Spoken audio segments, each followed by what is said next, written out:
Okay. Hello, everyone. Here we are.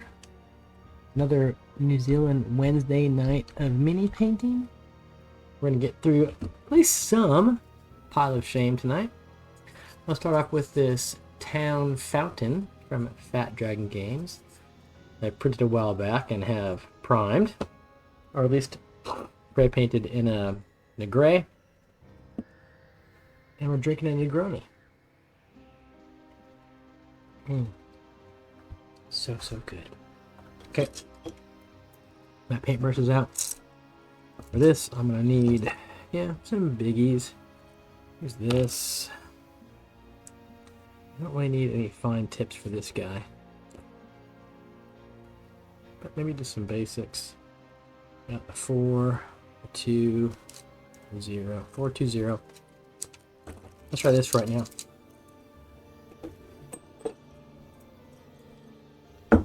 I'm gonna put some blues down this guy to begin with.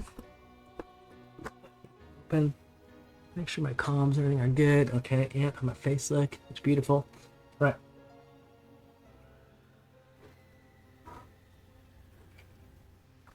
First, I'm gonna do the water inside. Yeah, okay. Let's not need blues for that. Dark blue, gray blue, dark sea blue, gunmetal blue, not that. Got these 3 blues right here. They kind of go, gosh, they're different. These 2 are very different colors. Christ. Maybe we should go like that in the ranking. I like this, actually. Oof, I don't know, because that's going to... Yeah, we'll see. I might just use these 2 and some white. You know, can I use dark sea blue for my other stuff? Well, we'll see. I'm going to shake those guys up. Okay. And use some white in there as well. Just to give us 1, 2, 3, 4 colors of blue if I blend these. Got my vortex shaker over here to my right, which I'm shaking that paint up with right now. Put a blue, white, that blue and white. Look at this, yeah. Let's see. And I'm also going to wash this stuff in Darken Off Nightshade, Citadel Wash. See what that does to it. There's 1 blue.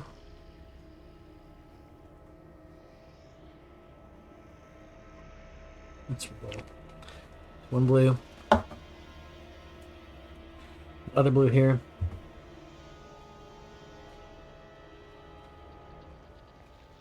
Now, I should blend these 2 together with a white, I think.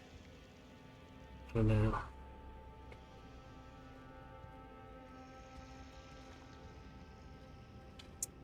Hey, Diadems. Oh, Diadem, let me, how you doing, man? Let me send you the address of my relatives where I'll be in Washington State from like December 12th through January 6th. If you want to send me anything, you can send it there, that house. I will put that address to you in the Discord. Easy peasy, super cheap, so cheap for you to send to. You don't want to send to New Zealand, pay international rates. On top of already your generous offer, so.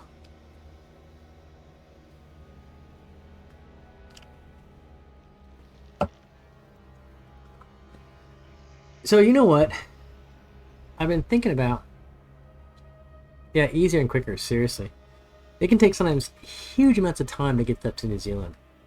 Like if my mother-in-law sends us something, it could take months. Literally, I don't know, it's our mail service is crap, I guess, but it can take months.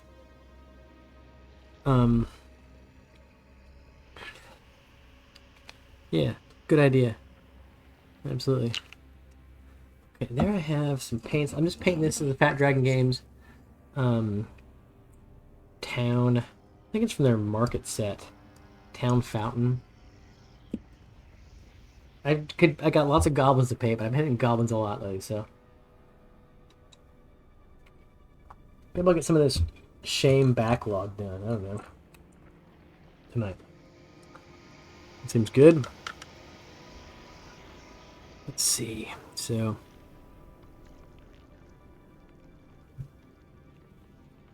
I'm mixing some paints up here in the palette. Yeah, that works.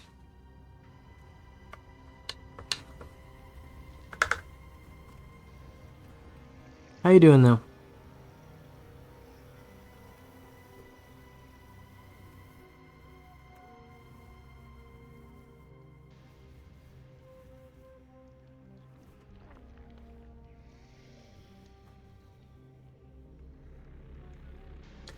I was thinking this New Zealand summer, so starting now, when my workload is a bit less light, I was thinking about adding another stream, weekly stream. Maybe I'll put up a poll and kind of ask what would people think would be fun. Like another weekly paint stream, or maybe like a community gaming session where I could devise kind of one shots that people could play in. I mean, it'd have to be this kind of like a 2-hour one shot from 7:30 p.m. my time to 9:30 p.m. my time. So it wouldn't necessarily, and we could decide on it. I could set up a Discord channel to like for signups who wants to play on this night from this time period. We'll go from there. Could do that. So I was thinking, anyways. But really, just kind of the New Zealand summer months when I could do this for another night, probably. Instead of my Wednesday night stream and my Sunday D&D game. It might not be every week, but every other week, do an additional stream.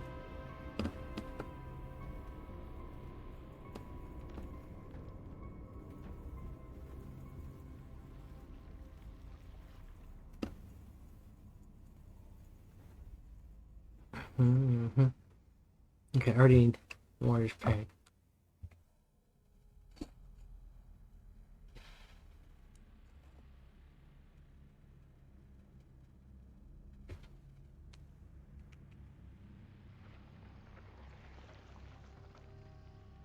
Okay. Oh, it's like I've got a paint pot issue. This thing is stuck.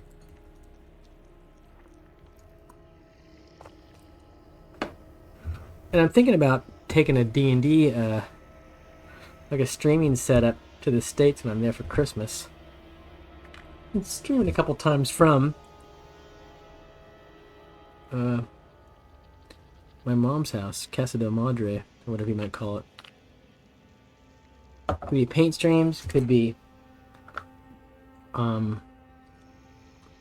D&D games, could be both, could be Baldur's Gate, all that stuff.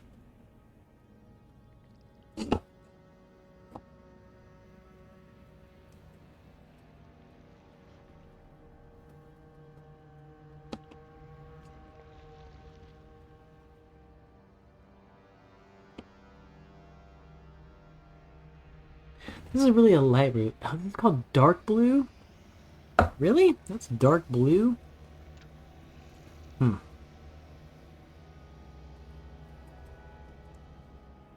That's the Vallejo paint. The label for this paint doesn't seem like it.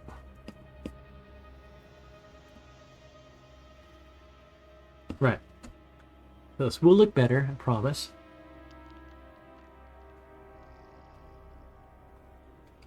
I'm sucking down my Negroni. There's no fucking tomorrow. I should kind of slow down on that.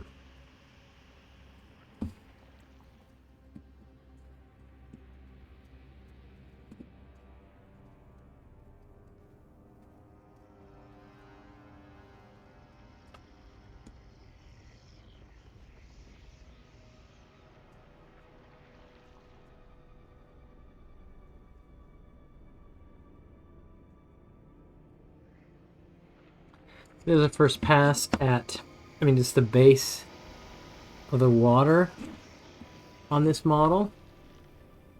And believe me, it'll look better than that.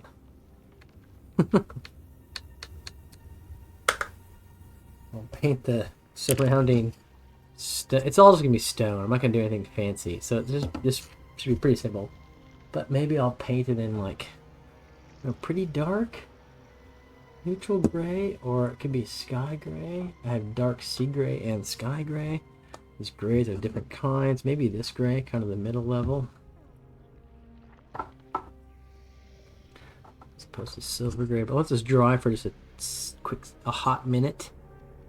I should go get I should get the hair dryer. But I got too many plugins here.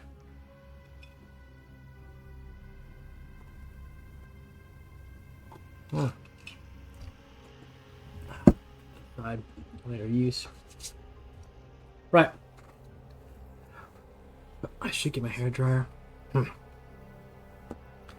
Maybe I'll take a quick second to go hair dryer this in the other room.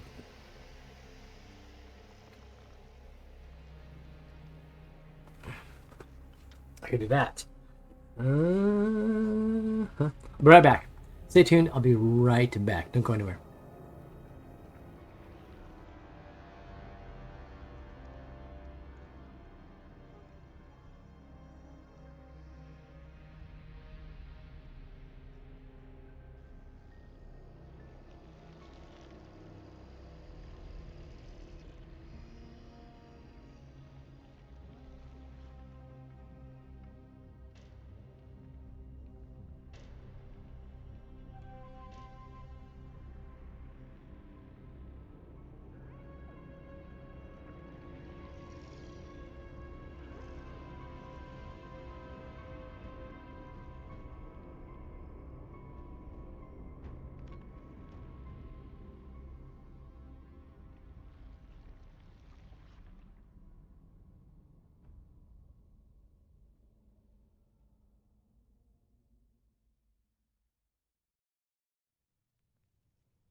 Okay, I'm back. Now I can go to step 2. The painting of this thing. Which I might use a smaller brush than I just did. Step 2. So that was a 4. Now I'm going to go to a 2 brush. This one, that's a good one. I want to pick this up, but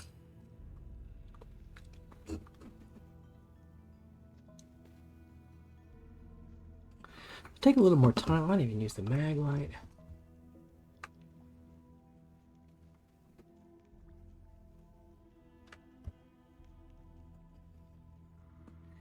Kind of sound painting around the base of some of these little topographic reliefs.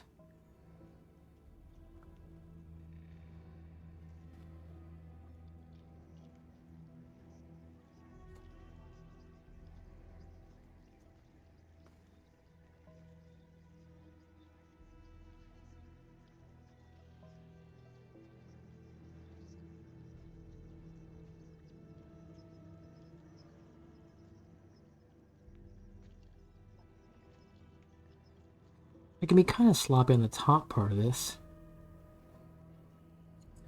So I'll do another kind of color in a second.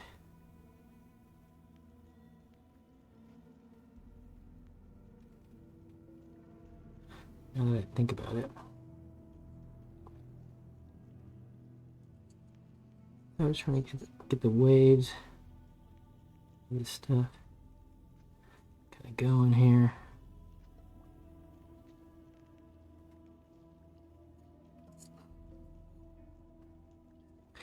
Hopefully it'll look all right.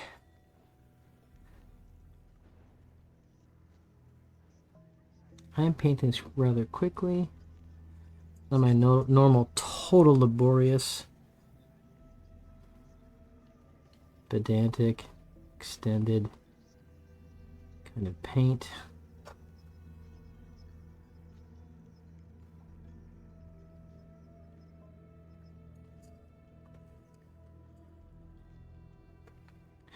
Trying to work with the contours of the model a little bit.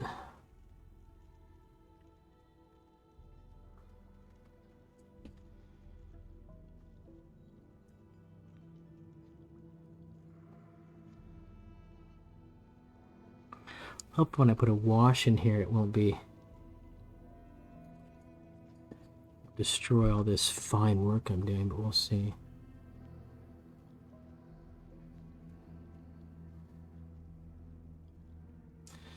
Actually, I should get in there too.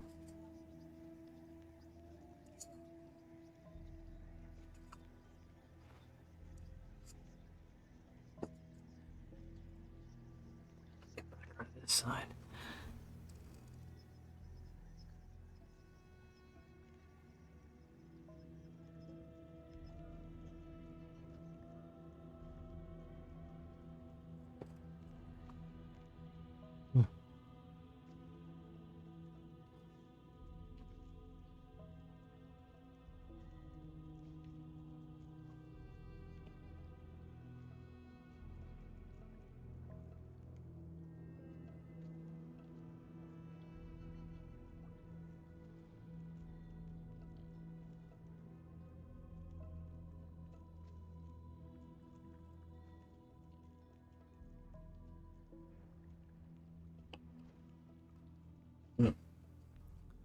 I don't know if I'm doing this enough or not. We'll see.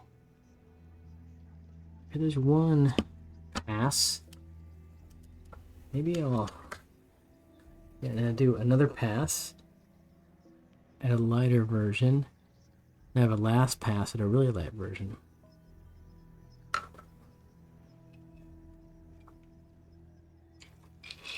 I feel like I'm gonna be sucking down Negronis tonight. I'm out of beer, so it's a Negroni night, frankly. Okay, I'm gonna start here and go the other way.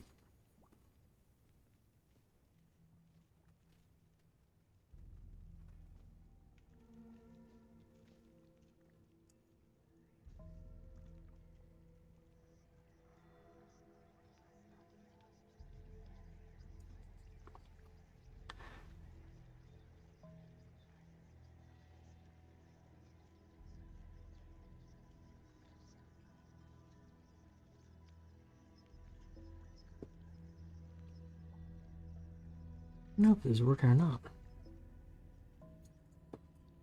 I should do it. I should have looked at a tutorial on how to paint water, but it didn't.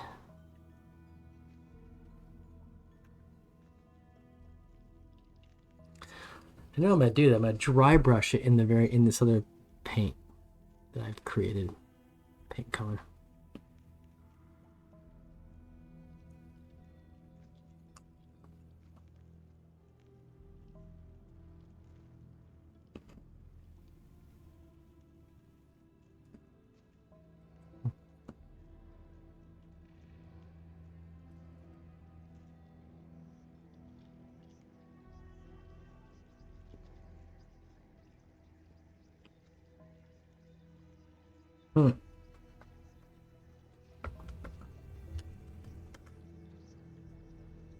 Now I wonder if dry brushing it in that, and I'm gonna put some nail polish on this whole thing when it's done. But yeah,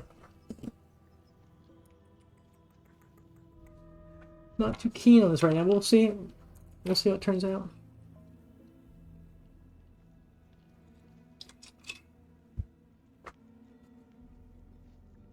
But I already sucked on a whole Negroni. I really got to pace myself better.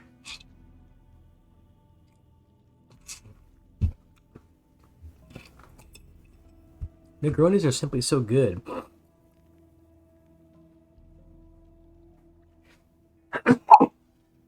Oh, maybe I'm allergic to them. I don't know. Wow. I'm going to shout out Greycast. This is a kind of Twitch channel that promotes the World of Greyhawk fantasy setting.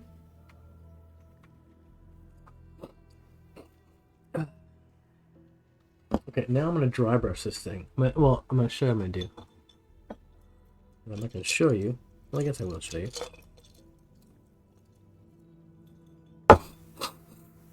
We'll take this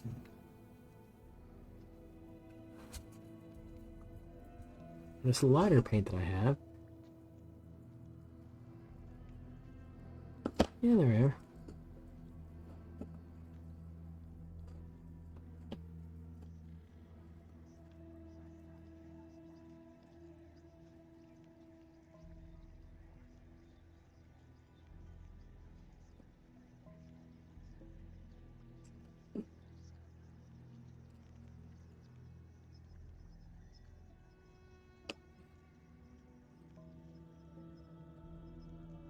There it is. And now I'm going to wash it in Darken Off Nightshade, and then dry brush it again. Like your stream would be live about various RPGs. Have guests come on and talk about a pretty game. Yeah, that could work too. I'd have to get so live stream chat about various RPGs. I have. Problem is, lots of my friends in North America, right? And it's really late for that for North America.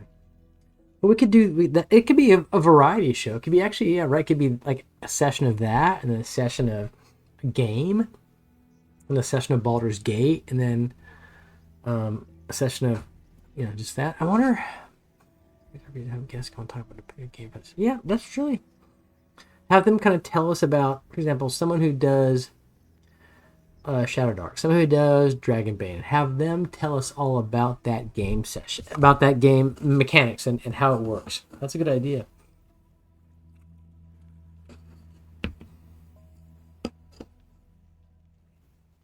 So I'm stepping back to look at my water I got going here. Now I'm going to wash it in Darken Off Nightshade. And we'll see what that does to everything.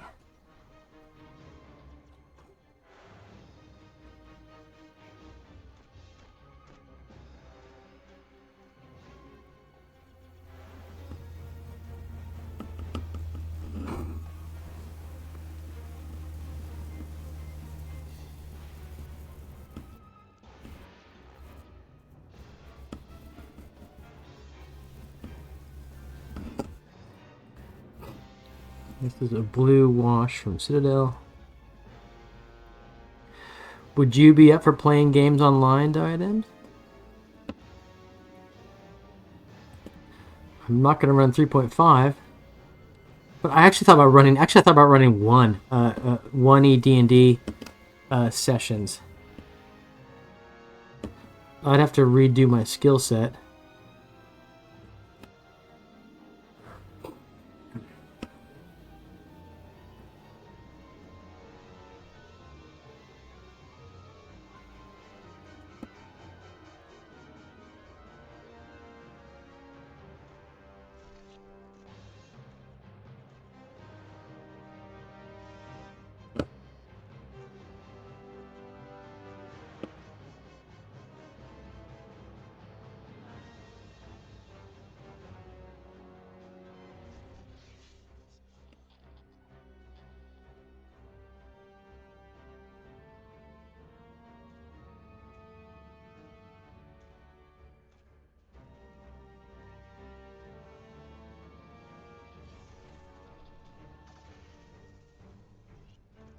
Would you be willing to come on and talk about 3.5 as one style of D&D?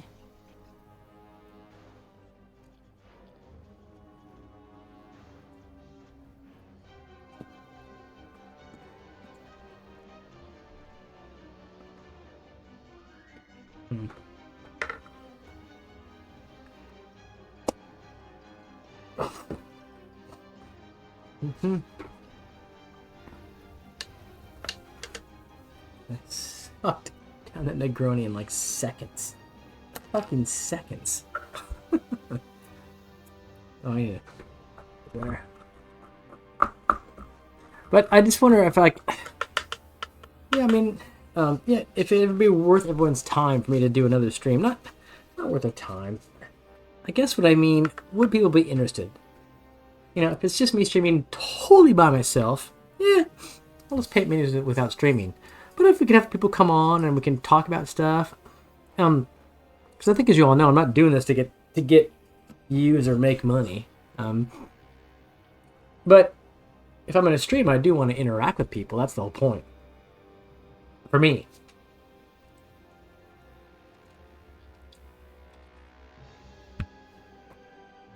So that would be the thing.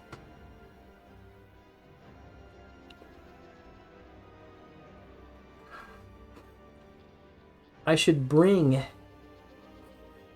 my hair dryer in here to hair dry this stuff, but I'm out of outlets because I got my own extra. My spare outlet has my it has my vortex shaker for my paint shaking thing on it, so I can't really do that. So I might. I'm talking about, yeah. Okay, so both, yeah. Talk about 3.5 and online game playing. Okay, I'm thinking maybe in a couple weeks. That's what I may do. Get a third weekly stream going. At this time, but it could be a different day. Obviously, it would be a different day. And yeah, it could be a variety of stuff. It could be the occasional chat, as you mentioned, Diadems. It could be a game. I could craft a 2-hour one shot. I just kind of started using what's it called? Albert Rodeo. I use that for my virtual Greyhawk Con games, and that's a really easy VTT. So it'd be a super simple 2-hour one shot, and so it could be that, and talk show a bit, and occasional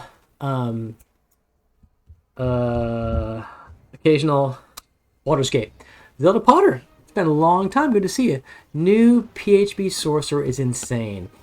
I have not looked at the new Player's Handbook yet. It's not out in hard copy in New Zealand until mid-November, I believe. November 10th or something like that. I have interacted with it a little bit because for a virtual con I was a part of 2 weeks ago, I made characters on D&D Beyond for pre-gens for my players. I didn't realize that I was actually using some of the 2024 rules. So, for example, one of the things that I learned is that, all of this kind of like fighter feats and kind of martial special abilities are now available to lots of other classes, right? So I was making a range of how these different weird weapon mastery things. I'm like, oh my god, what's that? Anyways, so instead of your subclass at level 1, you now have a feature that gives you advantage at a +1 to your spell save DC for a minute. Oof. So one of my friends online, DM Dave at Guild Superior, I have not looked at this stuff in any detail, but he said the 2024 rules make characters, PCs, even more powerful. So that seems to be what you're suggesting too, Zelda. Is that the case? Are characters with 2024 rules even more powerful than they were? Is that the case? I'm going to go and hairdry this, and I'll be back really in just 1 minute. So I want to hear the answers to that question.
Empty streaming, indeed. I just left Greyhawk to refresh my glass and dry this off with a hairdryer.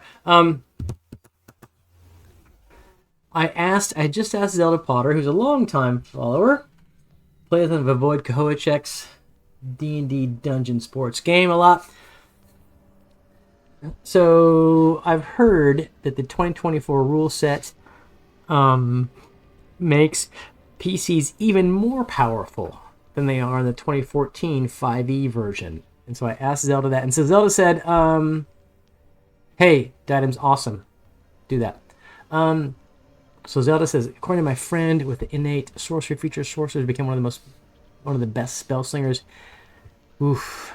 Innate sorcery is the ability. Okay, yeah. So, Greyhawk, what I was saying earlier before you came on is that I'm thinking in New Zealand summer, I might fortnightly or every week possibly add a third stream during the week. It would either be a game, a 2-hour one-shot with community members, or a kind of talk show format. And Diadems had suggested bringing on people to talk about different game systems, or just another mini painting session. Probably not that. Or a Baldur's Gate session. It could be, and it can rotate those things. It could be like a one-shot, a talk show, a Baldur's Gate, and I could rotate those things. So I'm thinking about adding a third stream during New Zealand summertime. Hey, Evil Duva. So what do you say? You wouldn't say they're more powerful? Okay. So Evil Duva is welcome, Evil Duva. As honestly, let me if you guys want.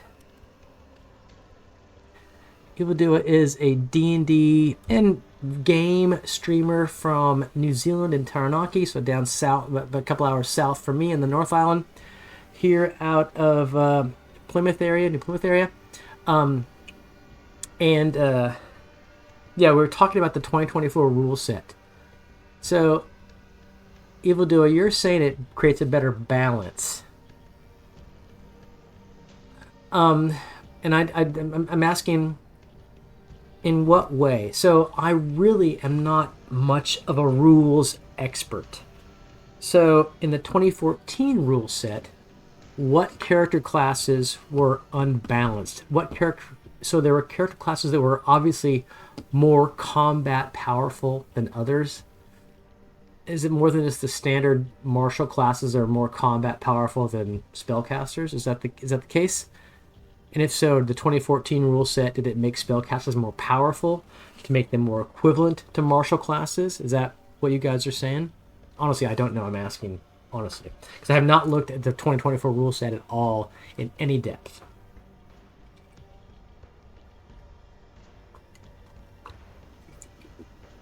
Maybe that was too much questions for one chat response.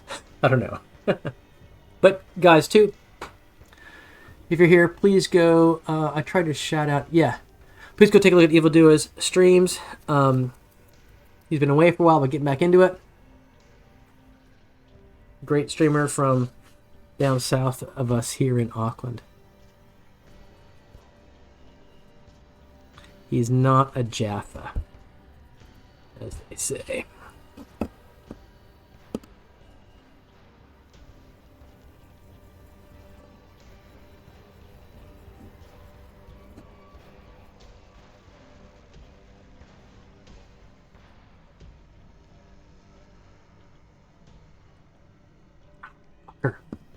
Sorry, I have to.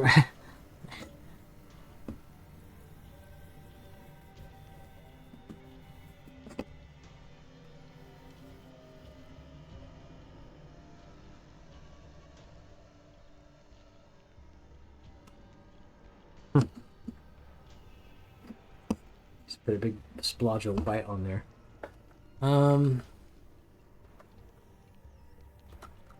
Oh! I'm sorry, Greyhawk. See, you might have a cold. Fuck, sorry. I thought about that too. I'm feeling okay. I was like, maybe Andy should have just stayed at home this weekend. Fuck. Sickened 2. Not sickened 1, but sickened 2. So even though you're saying rangers and warlocks, druids, so those classes have been bumped up in power. Is that what you're saying?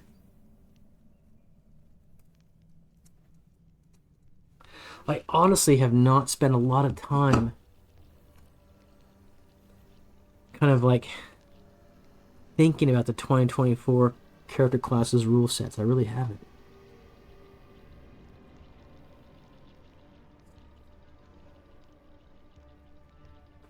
It's my aversion to rules. My aversion to D&D rules in general. Minor tweaks. Okay, minor tweaks. Got it.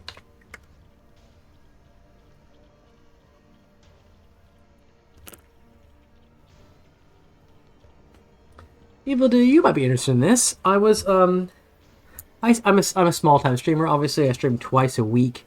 D&D's on Sundays and mini painting on Wednesday nights in New Zealand. I thought in New Zealand summer about adding a third stream at least for a while. And one of them might be like a 2-hour one-shot. Would you be interested in playing an occasional one-shots? Because Evil Do and I are in the same time zone, so easy peasy.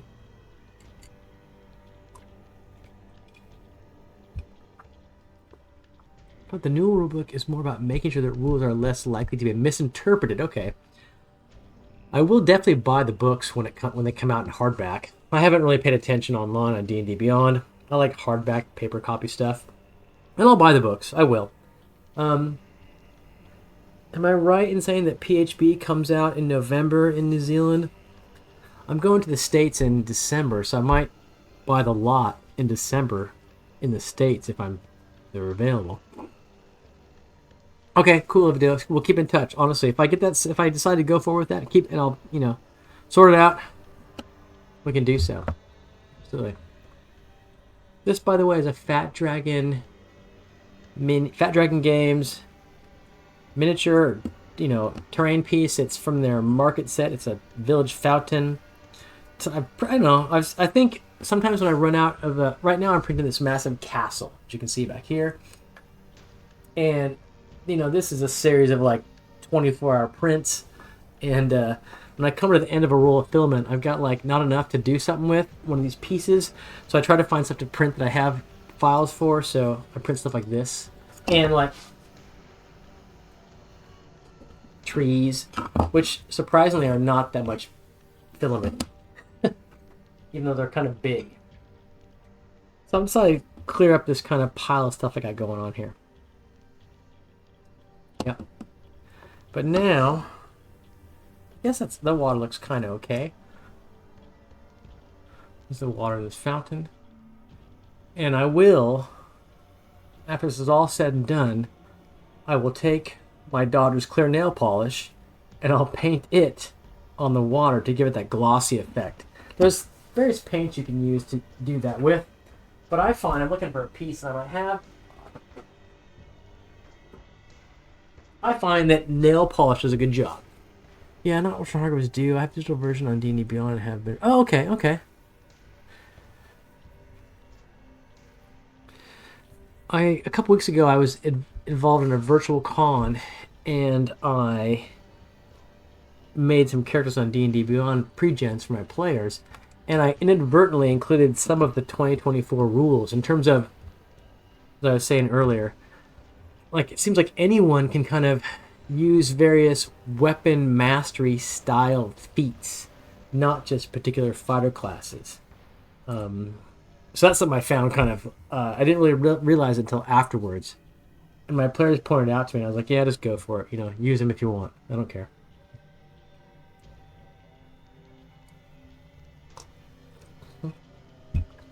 Okay. I'm now going to do some boring painting where I just paint gray all over this goddamn thing.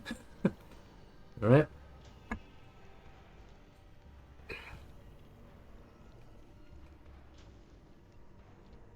They merged all rule sets, so you have to be aware that 20 are now... Yeah.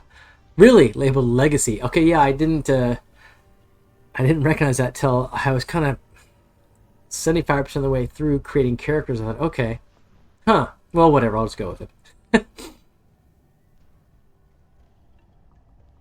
One of the things I thought about if I do a third weekly stream and with do one shots, I thought about using 1E rule set just for fun. So that would be a possibility. 1E one shots.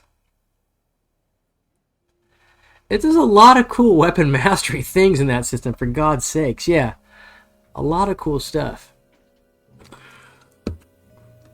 So I don't think people would be interested in playing 1E, where you essentially die all the time. But, you know, it'd be fun. It'd be super fun. Okay. Now I'm going to...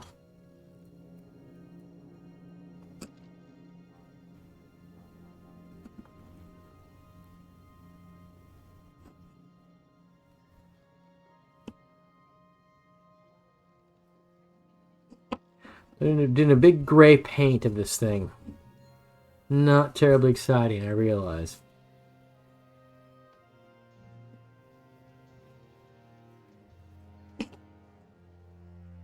I gotta get it all the same color, so I can then wash it in Nolan oil, and, you know,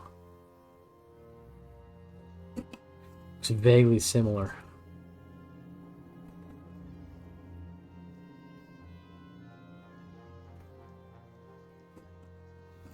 Evil Duo, what are you streaming these days? If you are, right?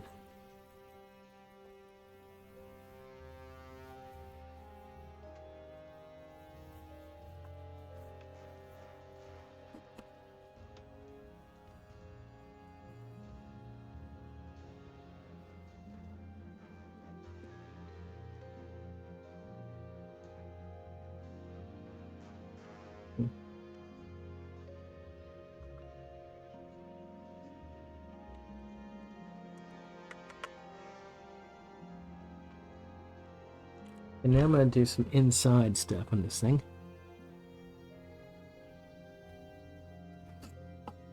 I'm going to use my mag light a bit closely.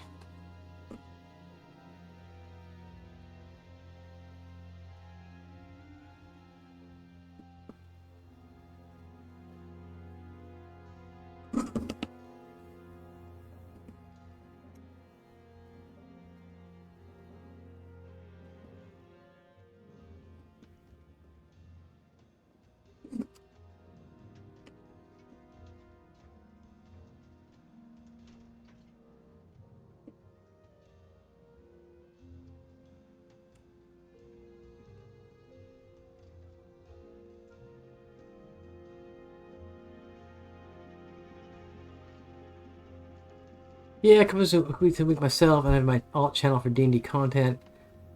Mimics Minion and NZ. Streaming my new Humber Heavy Curse of Straw. Oh, okay. Is that on a different Twitch channel than your normal one?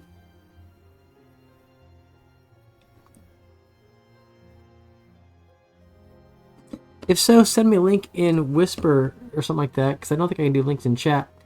And I'll post it, and I'll join it so I can see updates. And I'll follow, what I mean to say. Okay, there's that.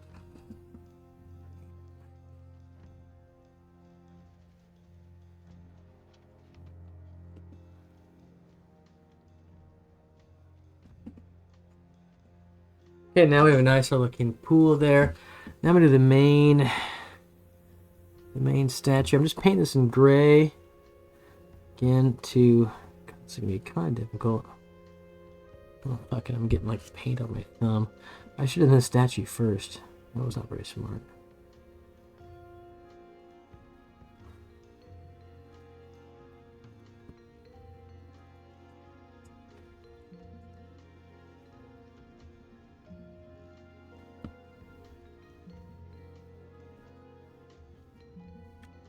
Let's go. I can kind of make the base of the statue kind of not terribly super flat, so the water is splashing up on it. That'll be the argument I make to people that ask me why the statue looks the way it does.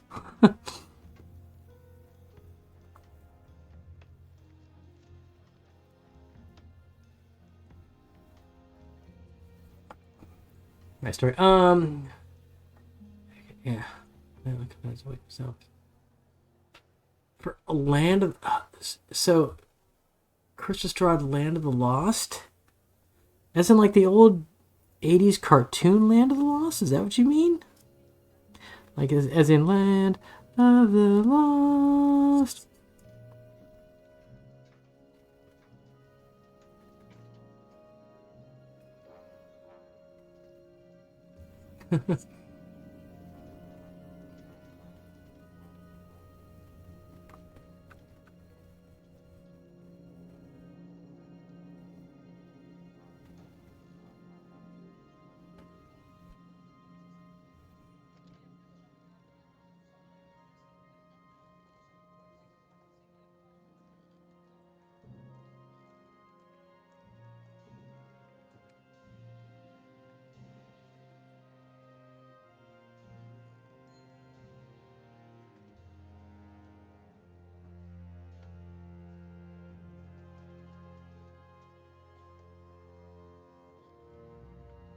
No, tell us. Okay, it's okay version. Okay. So not the '80s kids show. Hey, I have another question for you, Evildua. So, I have like a trade me, alerts thing for Dungeons and Dragons, whatever items that go on sale. And there's a guy in Taranaki who's obviously got a fucking shitload of old D&D stuff and like iconic stuff that he is constantly hawking on Trade Me. I mean, like pristine box sets. And I'm wondering, who is this guy that has all this stuff? Is it a actual brick and mortar retailer, or just a guy who's got a huge amount of stuff, or is he an overseas dude, or what? I want to maybe I can show some. It's just like, so like he's selling the box set of City of Greyhawk for like $219, which I'm sorely tempted. But anyways, who is this dude from Taranaki who's got all this stuff?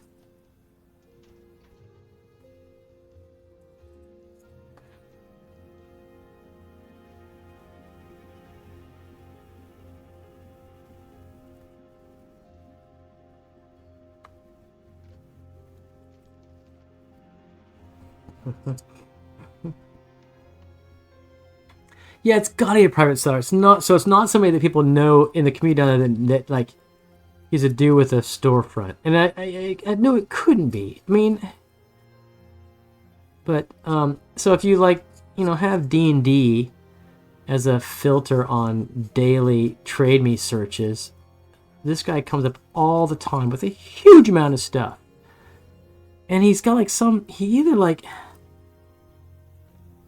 who knows where he all got it? Maybe it's his own. Maybe it is his own stuff.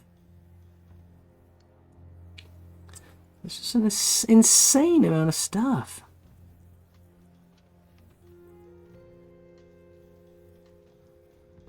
Okay, I'm just painting this.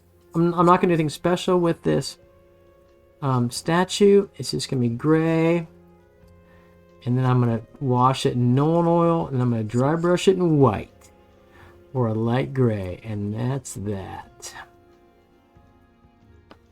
That's a good looking statue, frankly. I think that's a good procedure for statues. Does a good job with them.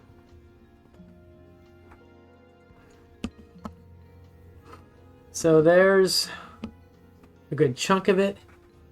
But now I do need to do the rest of it.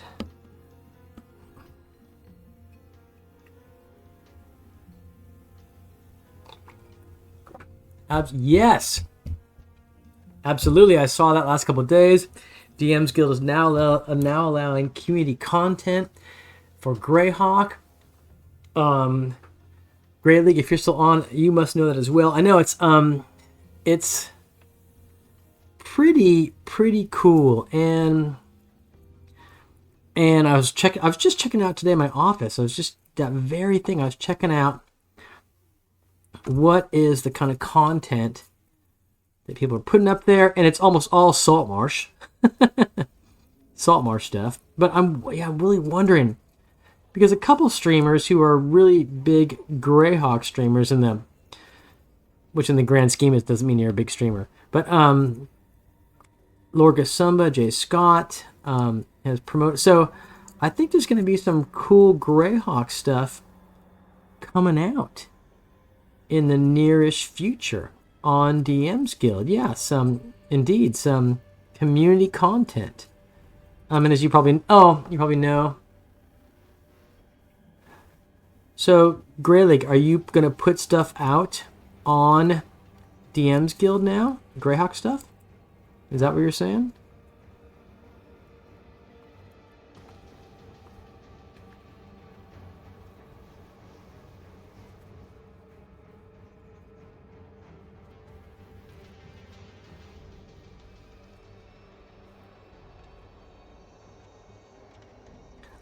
I'm speed painting this piece of stuff here.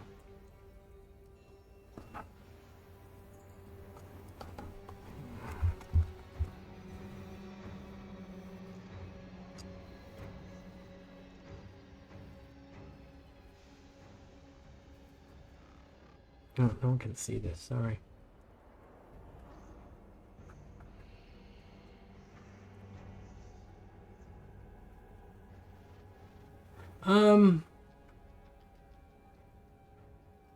Yeah, yeah, indeed, I know about the so-called 8 pages of Greyhawk setting, in the new DMG. Greyhawk inspires a hugely loyal fan base for those who grew up with it. I count myself in that, as well as folks like Greyleague, who's on the chat right now. It's kind of strange. And I've tried to kind of think about... I have been asked why Greyhawk does instill this hugely loyal following. Greyleague might have some insight on this. And just so you know, I do have it on an automatic thing, but I will... let me go to one of my kind of automatic things here. And this is right here. This Evildo in particular, this is the Greyleague who's in chat right now. This is his YouTube channel, where he has a series of really cool videos on Greyhawk lore, content, regional discussions of regions, discussions of deities, discussions of important personages in the Greyhawk setting. Really cool set of videos. So go check that out if you are so inclined. Anything pushed in the cult corner will be held in high esteem forever. Ha! Exactly. That's the Greyleague. He's right there in chat. The Greyleague. That's his YouTube channel.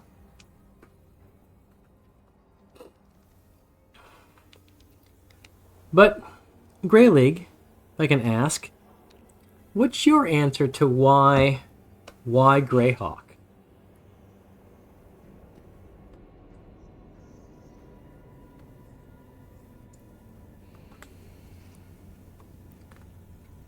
Hey, awesome. Thanks for that, Ibudu. I know Greyleague appreciates it. He plays in my game sometimes on my Sundays. On our Sundays, rather.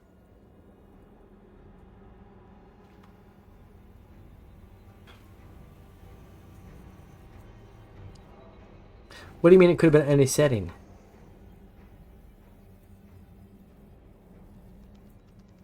Okay. Sorry, you guys can't. Yeah. And I'm just painting a big friggin'...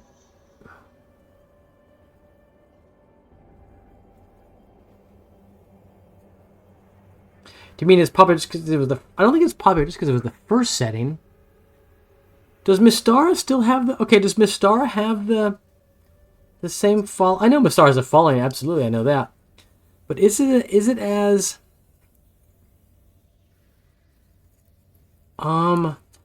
robust? It can't, because Mystara is literally a smaller world. So I can't imagine Mystara has the same kind of following that Greyhawk does. And maybe it's just because it is literally smaller. Right?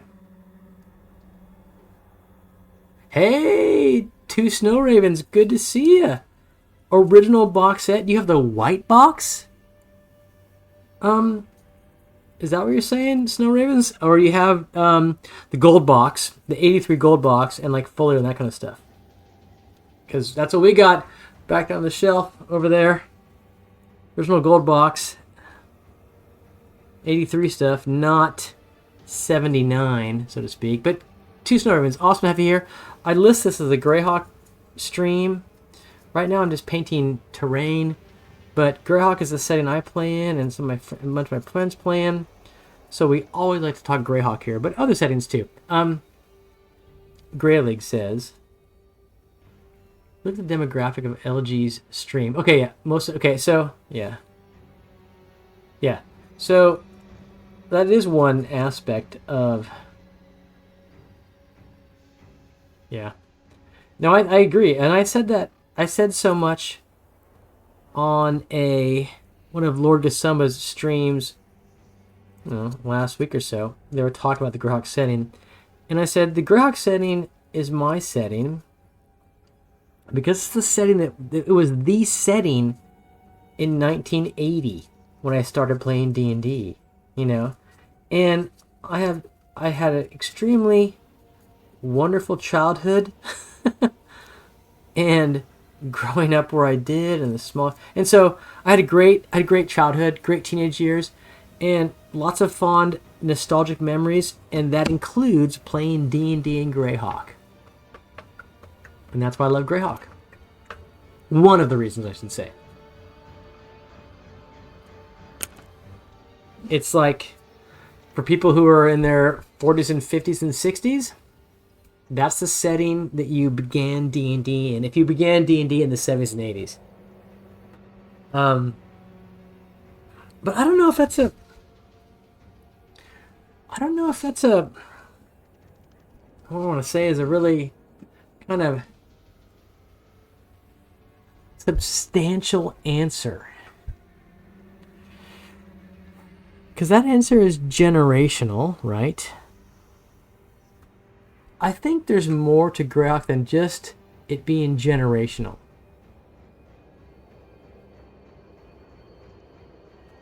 The Jays. 2 Snow Ravens. I will do the same thing I did a second ago. And this is the Grey League is in chat. This is his YouTube channel with a series of... Yeah, where's Johnsport anyways? If you can see behind me, Snow Ravens, that's the From the Ashes box set map on my wall. I also have the gold box map, but that's in the box. I'm gonna get that framed shortly because my 83 gold box map has got all the kind of like pinholes in it and like my writing on it, and I kind of want to frame it to preserve that 1980s kid annotation. So I took that down because it was getting too beat up. I need to frame it still, and that's like I said, that's the From the Ashes map. And actually, next to that is the Gazetteer map you can see over there. LGG Gazetteer.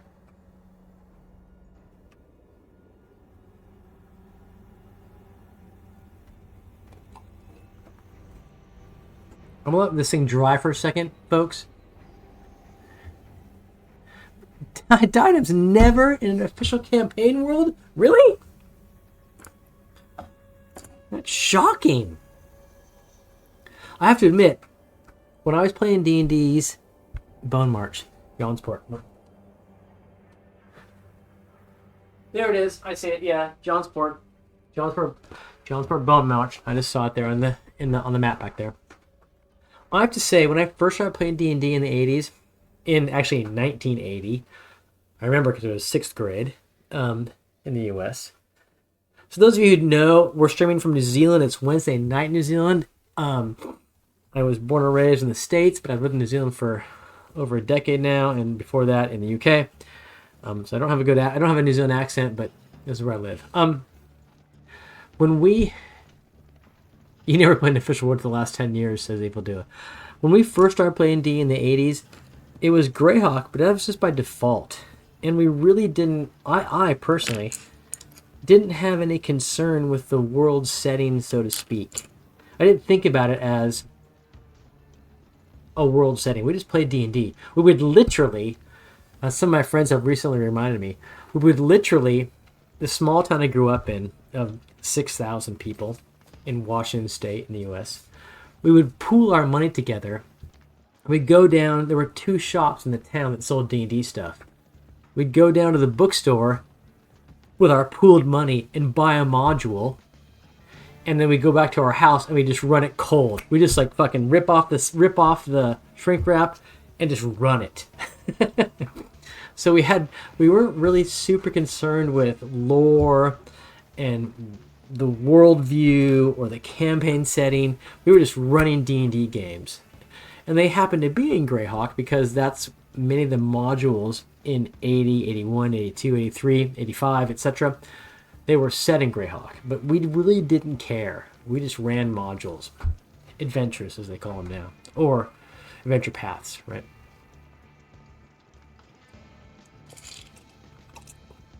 Yeah, those are the days.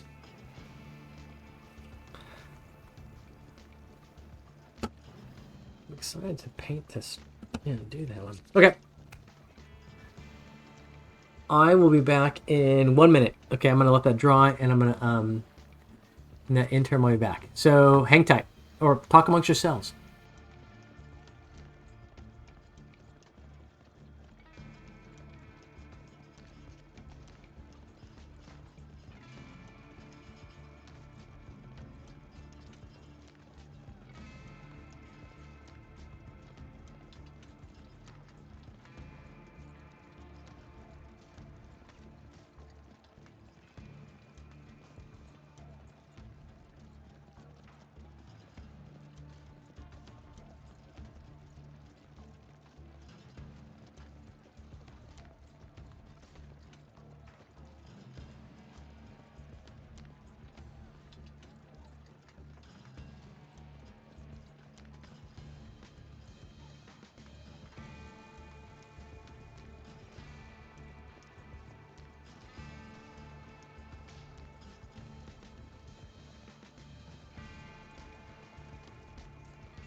I'm back.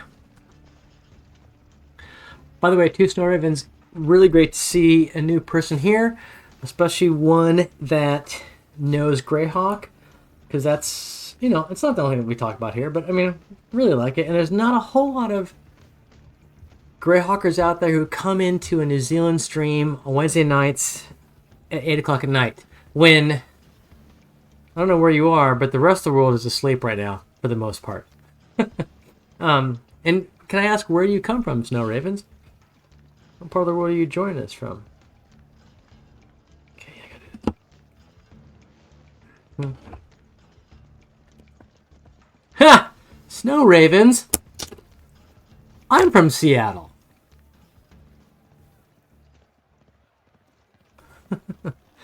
Actually, snow ravens, I grew up in Port Townsend. Do you know where that is?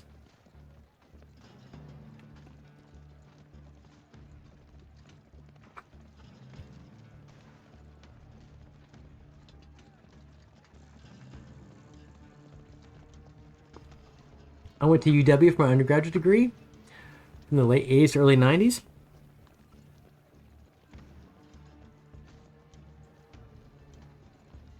It is. You take the ferry out of Seattle over to Bainbridge, and then it's 45 minutes outside the ferry from the other side.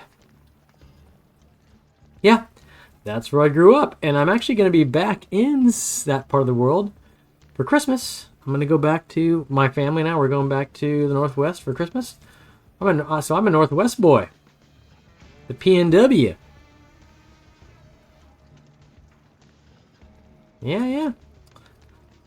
I went to UW. All my family's from there. Awesome. Exactly. PNW represent.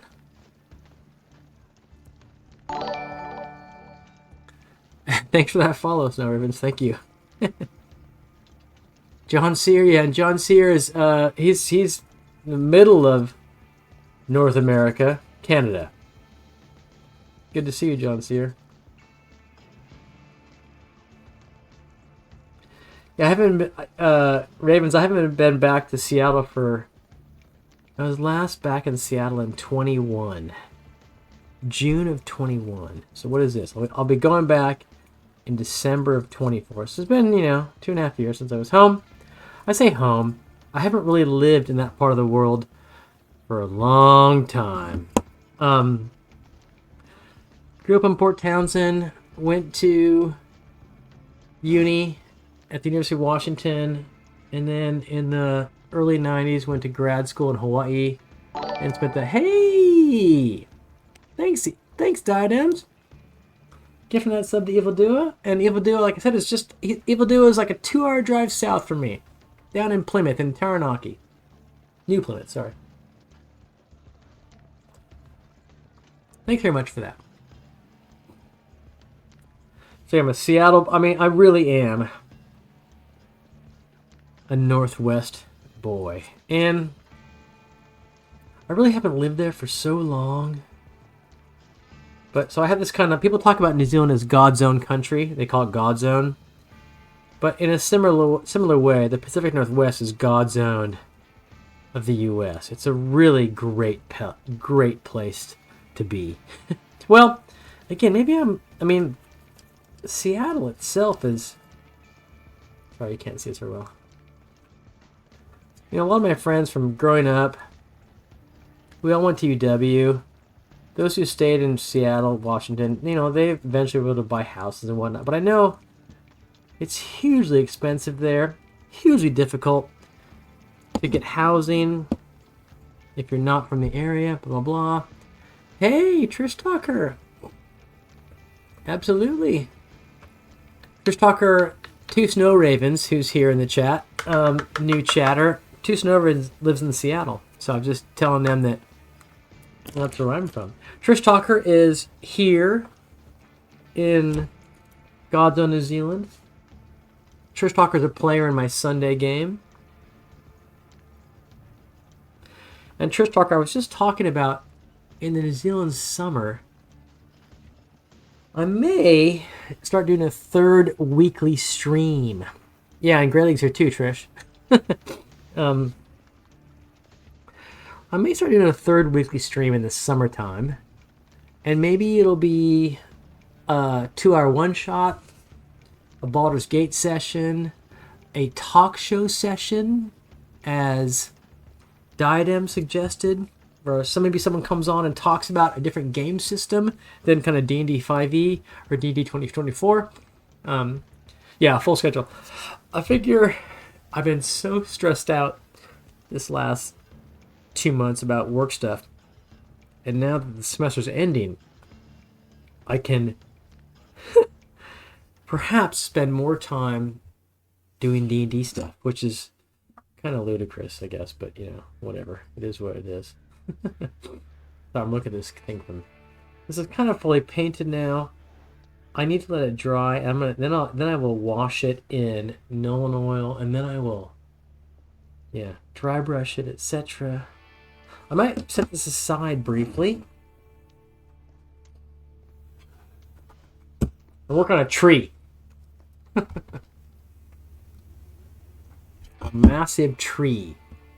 And I might first take this massive tree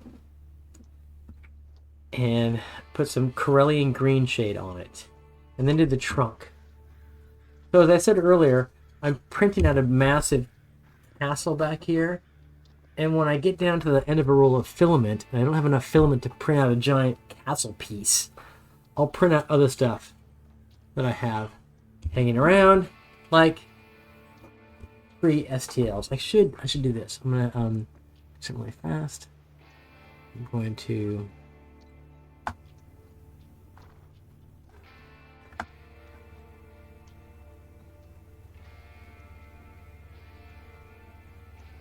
do that. Make it so there's a little bit more kind of visibility of my workspace, so people can see the full tree. You can see my paint pot, my paints, my wet palette, that kind of stuff.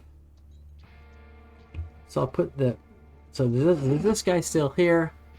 Put them over there to dry for a bit, and we'll work on this tree for a while.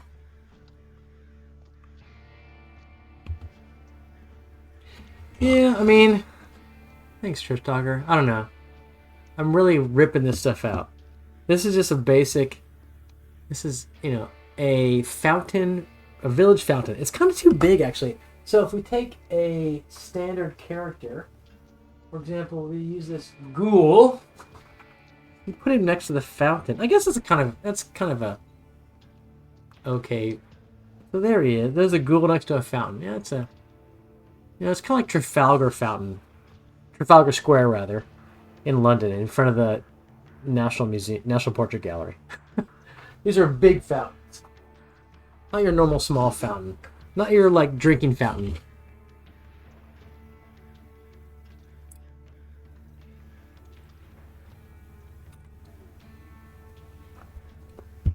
So Trish Talker, thinking about doing a third summer stream, and it might be like a talk show stream occasionally, where we talk about different game systems as suggested by Diadems. Might be the occasional Baldur's Gate session. Might be an occasional one-shot. And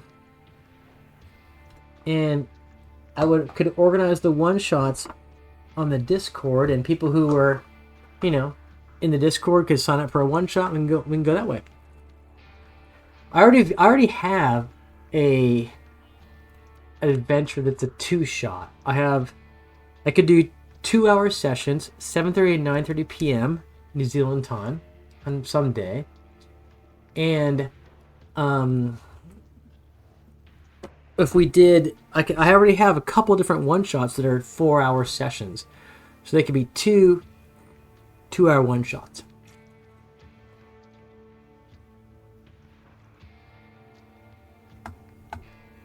You're right, John Sear, you need a mic. If the stream is just totally silent, it doesn't work so well. I know, Grey League. Your one shot got turned into a 5-shot by Leo and myself. So Trish Talker, while you on Thursdays were playing with Andy in his game, I've been playing in a 1-shot devolved into a 5-shot with Belgian Tom, you know, as the Grey League here on chat, in one of his devised 1-shots. So that's been a lot of fun, I must say. Okay, now we're going to paint this tree, And let me, so this is a tree that I have indeed, I spray painted to give it a base coat. It's a Fat Dragon Games tree. I'll show you one of my other trees that is already finished.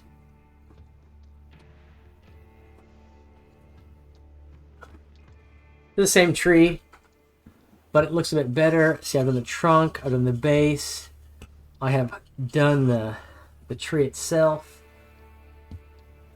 So that's what I'm going to produce right now. In front of your very eyes. So John's here, you have music in the background. Yeah.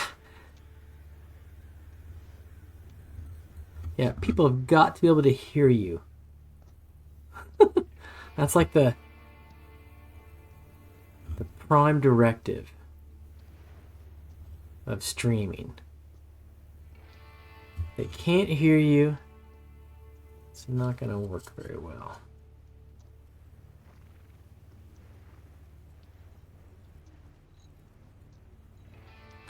So I'm putting this green wash across this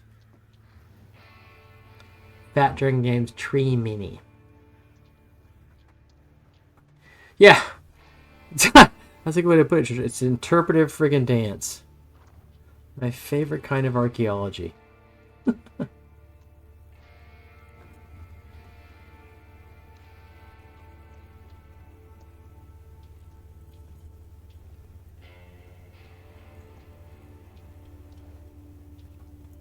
So not very intricate, exciting painting tonight, folks. I do admit.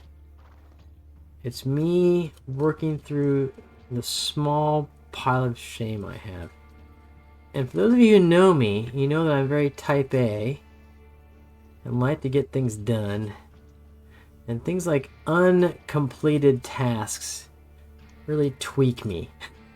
So having a pile of shame is one of the worst things for me. I stare at it every friggin' day. I think I've got to take care of it.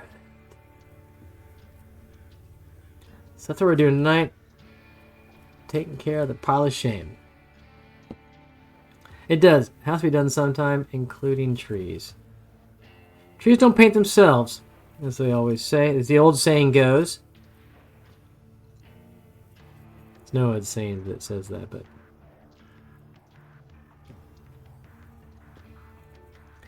Has anyone out there read the series by Robin Hobb, the the Farsi trilogy, the Assassin's Apprentice, and those series of books?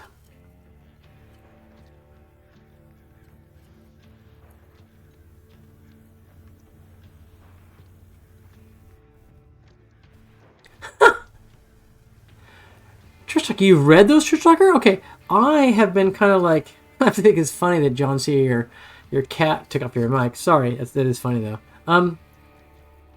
Really, you've read this, Trishtucker? You're a fantasy book reader. Anyways, I've been kind of searching for a new book series to read for a while.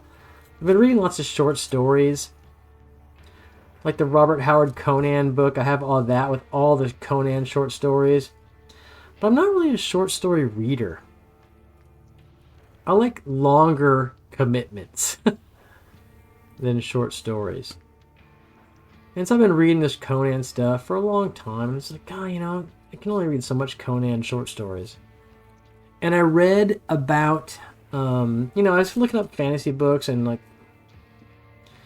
reviews and whatnot. And I consistently kind of ran into good reviews of the Robin Hobb books. And so I bought one literally yesterday. The first one, Assassin's Apprentice.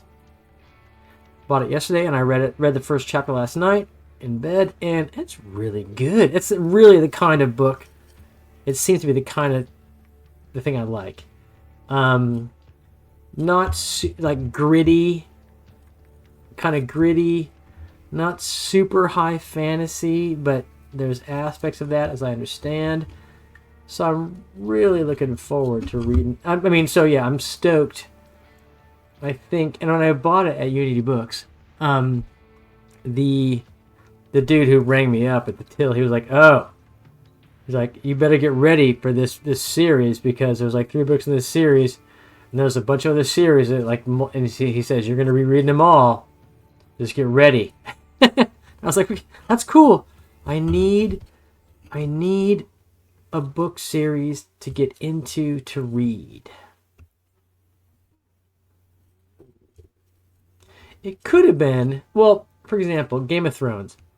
I read the first Game of Thrones, but then I watched all the movies and whatnot, and I just don't really have a whole lot of interest in reading a book series for which I've already watched all the movies. I mean, for better or worse, I don't really like. But, so Trish Talker, oh, yes, we read the. No, I haven't read anything from her. I've just picked up this book, The Assassin's Apprentice, the first book in the Farsi trilogy. Apparently, that's what it's called, right? That's all I've done. I read 1 chapter last night. Favorite Assassin's Apprentice. Oh, I'm trying to base some ravines. Oh, okay. Trying to base ravines. Okay. No, I read like the first Game of Thrones book, and it was a fine book. I read it when I first moved to New Zealand. In fact, that's when they were coming out, right?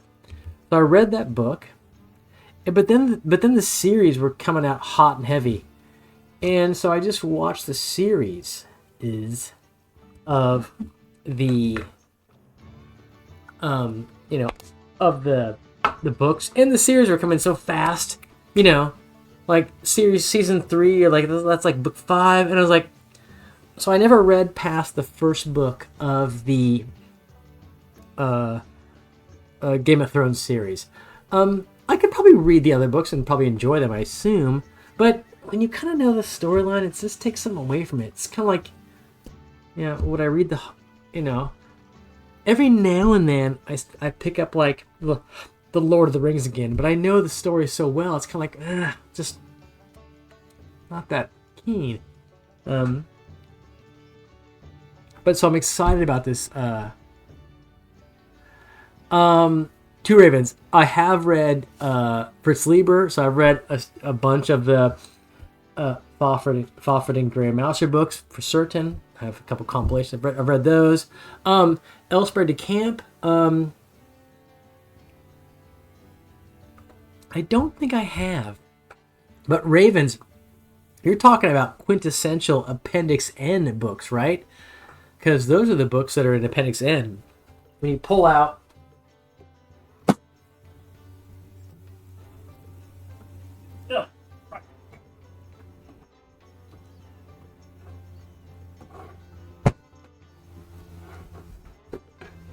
when you pull out your 1980 DMG, Trish Talker, this is AD&D First Edition Dungeon Master's Guide. When you pull out this, and you can smell the 80s in it. And you go back to Appendix N. Appendix M.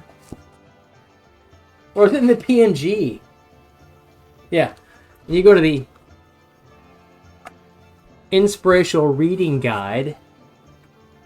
That's where you find that stuff that Snow Ravens is talking about. The Fritz Lieber, Lieber, Fritz, Faffinger Master series, etc. De Camp, El Sprague, Lest Darkness Fall, Fallible Fiend. I've actually not read El Sprague de Camp. I don't think Snow Ravens. I have read R.A. Salvatore, or Salvatore.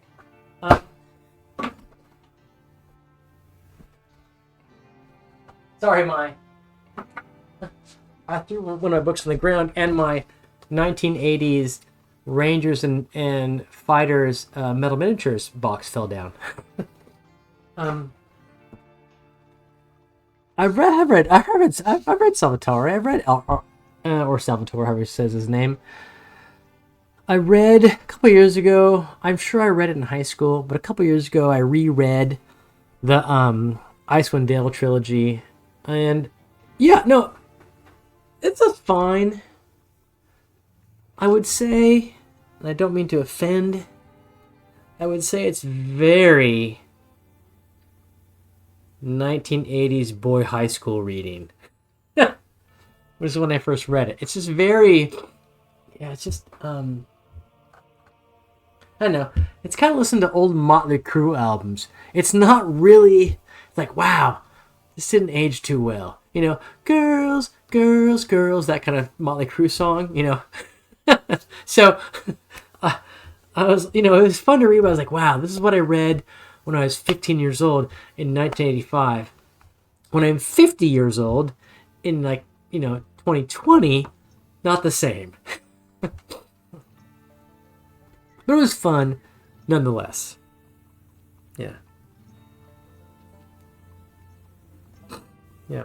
Okay, so you can't really tell in this bad, harsh light from my mag light that I have here. I'll put that up. But, so I've put some, see on all the kind of like recesses of this tree, I have put Corellian green shade, which is kind of what this finished tree, that's why this one has some definition to it.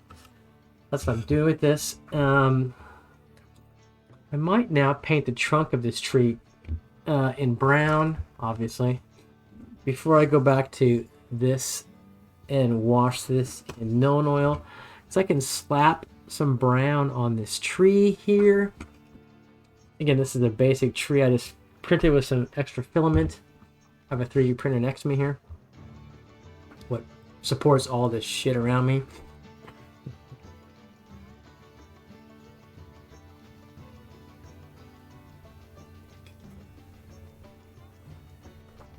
Yeah, so I read the R.A. Salvatore books. Even, God, fuck. If you've read the Robert Jordan... So, I've read the Robert Jordan Conan books and the no, is it Robert Jordan? The guy who then later wrote Eye of the World stuff. The Jordan Conan books and the Howard Conan books. And the Jordan Conan books are really like high school boy, 1980s. Like heaving breasts and tawny thighs and stuff like that. You're like, oh my God. And the Howard Conan books are like that too, to a degree. But Howard, his Conan books, if you can get past the heaving breasts and, you know, that kind of stuff. There's no heaving breasts in Robin Hood. If you can get past the heaving breasts in Howard, some of the descriptions are just incredible. The descriptions of battle and of the characters themselves are just so well done, so beautifully written. But there are, I don't want to say it's of a time, but you know, they are from the 20s to the 60s, and so they're not, in some instances they don't age well, like Motley Crue songs, you know, etc. Or the Scorpions or whatever. Okay, so I'm gonna paint this tree trunk on this guy while we let the top of him dry a bit, and again, this thing dry too.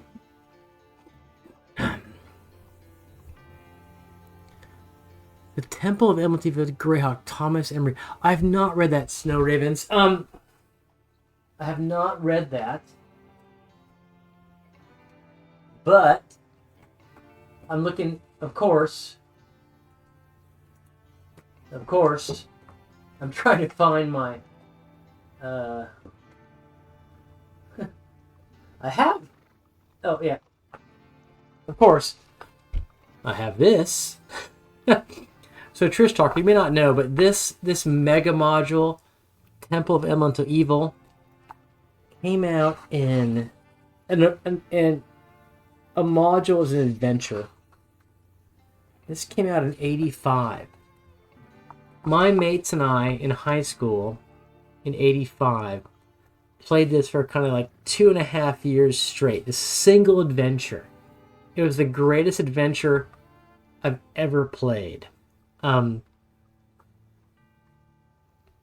Greyhawk will tell you in his game in Europe and Belgium in the 80s, they played this single adventure for 10 years. Is that right, Greyhawk? If you're still here, Greyhawk, I believe they played this module for 10 friggin' years.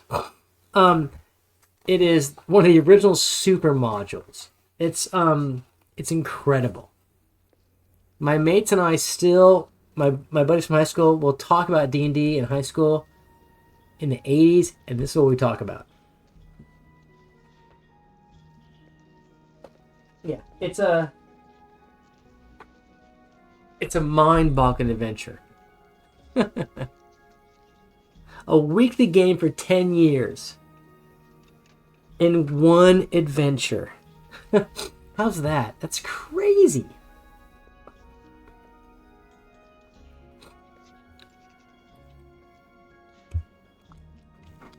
Yeah, screw homework. No, these are Friday night. You would after school on Friday, you'd go to your friend's house and you'd play from 6 p.m. till 6 a.m. the next day on Saturday. That's how you did it. At the kitchen table. You know, your parents would humor you. Maybe your mom or your dad would order a pizza, or they'd make something. And you'd eat Nestle Quick or pizza. Or chicken or popcorn. Absolutely, Trish Talker. When that first scene in Stranger Things in season 1, episode 1 came out, I was like, holy shit, that was literally me. And I bet also Greyhawk, 1982. Seriously, my best friend Dave Blemker had a basement in his house, and we had we had the D&D table. There was a dartboard. He had ColecoVision, which was an old game system which we played Donkey Kong on. And so it would hang out there and play ColecoVision, Donkey Kong, darts, and D&D. It was awesome. Maybe you get stuck in the air. No, seriously. And I actually ran my family through the 5e homage to Temple, Prince of the Apocalypse.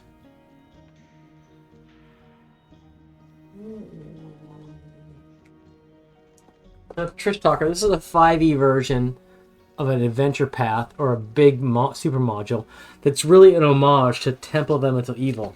And I ran Lily and Loki through this, about half of it, before they got kind of it couldn't take it anymore. But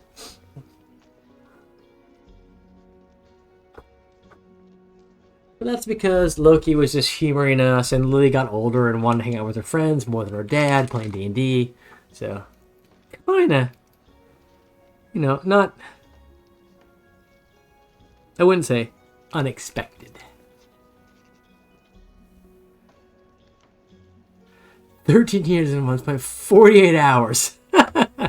That's awesome. 2 straight days of playing D&D. Awesome. Now I'm going to paint. And I think about the things I do here now. This terrain I have, these minis. I had, as a kid in the 80s, I had a big piece of wood for my that I probably bought at the local, like, lumber mill, etc. That I like a 2 foot by 2 foot piece of plywood that I used like pens and rulers to graph off in a massive grid. So I had this big chunk of wood that we used to play on for our minis. And our minis were, Lego pieces and dies, and the few metal minis I had that I bought with literally my paper route money, because I had a paper route, and I used to make $50 a month, which was like a fucking fortune. in the night. Did I make 50 or 25 bucks? Anyways, I made like a fortune in the 80s as a paper boy. And at the end of the month, I'd blow it all on D&D stuff. Miniatures, metal miniatures, and modules. But I kind of designed this like game board, a gridded game board for our miniatures. And that was the start of it all.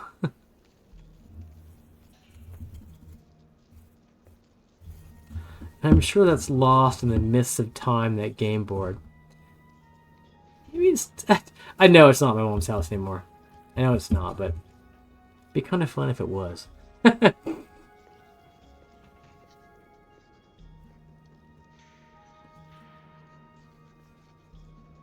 But yes, going back to my parents' house for Christmas, what I do have in my parents' house still, I know it's there, because it was there when I was last there in 21.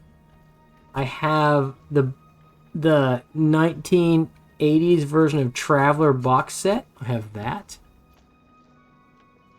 Traveler, for those who don't know, like Trish Stalker perhaps, is a role-playing game set in space, where you command a spaceships. It's kind of Star Trekian in a way, but lots of people love Traveler. And so I'm going to bring that back with me, and maybe we can play some Traveler sessions.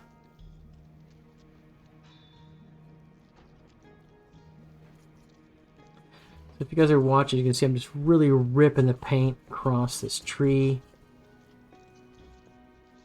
Using a big fat friggin' brush. Just to get its paint on this thing. And I'll make it pretty later.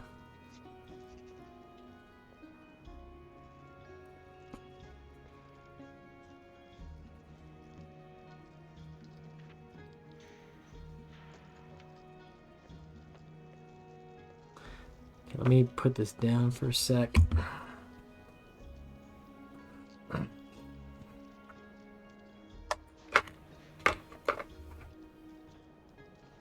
Items. We would start dinner Friday.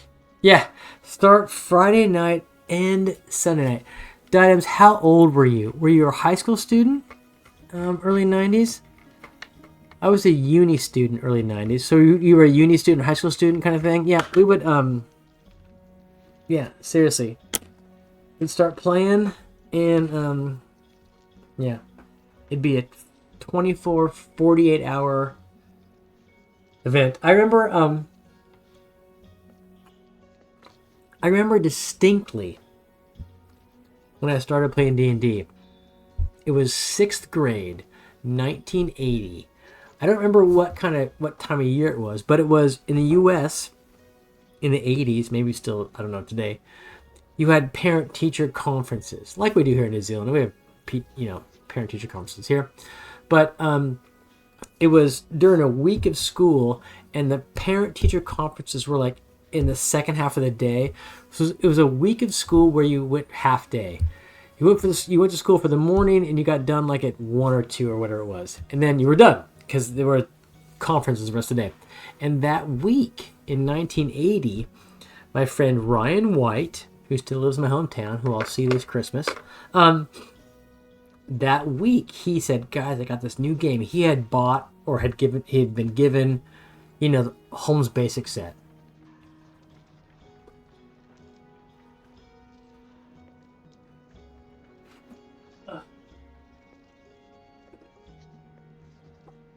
This set here, which I have a nice pristine copy in a Mylar box. Not this. He'd been given this set, right? And we started playing. We see he's like at the game. Let's just play. So we played like every single day, Monday through Friday after school. We went to Charlie Arthur's house. Another friend of mine, he lived like a block from me. Went to his house and we played this new game every day after school for a couple hours. And that was it. That was year 6. And we played, from then on out, we played weekly. for the next 7 years. All because of Ryan brought that game to school one day. And that's kind of probably that's a similar story for many people, I think, right? Dude, Snow Ravens, you know Fort Warden? Yes, Snow. That's where I grew up playing. We would do LARPing stuff at Fort Warden. Seriously, we would buy this guy Charlie, his older brother Tim, who's a couple grades above us. We would buy like 1-inch dowels and wrap them in pipe insulation to make swords and beat the shit out of each other. Most of the older guys beating the shit out of us. Yeah, Fort Warden's my childhood. We ran across Fort Warden constantly. Yeah. And yeah, I'll be in Seattle. My mom still lives there. And the whole family, we're going to Seattle this December for 3 weeks. We go there every, kind of like 5 to 4 years. We do Christmas in America. It's super expensive to fly the entire family from here to America, so we don't do it that often. But yeah, yep. This year, I'll be back in PT. I'll be back at Fort Warden. Awesome. We should keep in touch, Snow Ravens. Let's keep in touch, okay? Because I'll be in their part of the world soon. No, but Fort Warden, the bunkers at Fort Warden. So those of you who don't know, the entrance to the Puget Sound was where I grew up. There are some post-World War I forts, military installations there that guard the entrance to the Puget Sound. And they have these underground passageways and artillery, cannons, etc. And in my hometown, this particular fort is open to the public. It's like a giant, it's essentially a dungeon, a massive dungeon. And I grew up in this dungeon. We used to play there as kids, and later you'd go there and smoke dope and run around and just cause havoc. God, it was the greatest. The absolute greatest. I'm now gonna I'm trying to see what kind of panic is this. Hey, Cafe! Cafe, I'm totally reminiscing on life in Seattle, because two Ravens who you might see there, two Snow Ravens, he is living in Seattle here. Sorry, that person is living in Seattle. They know Port Townsend, they know Fort Warden. Cafe, he has relatives in Seattle, but he's from New Zealand and currently lives in Australia. So we're just kind of talking about Port Townsend and Seattle stuff, and D&D and Greyhawk, etc. Very, very fun for me.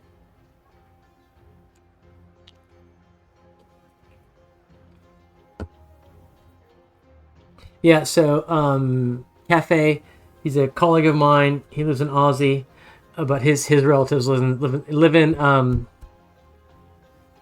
Cafe. They're in West Seattle. What's Alki? They're in Alki, right? Is that where they are? Ravens, where do you live in Seattle?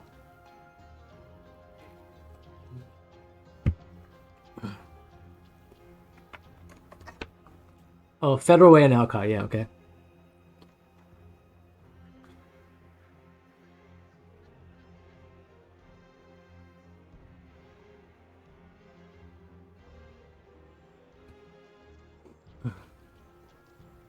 Federal Way. That's kind of gross. That place is kind of gross, but whatever.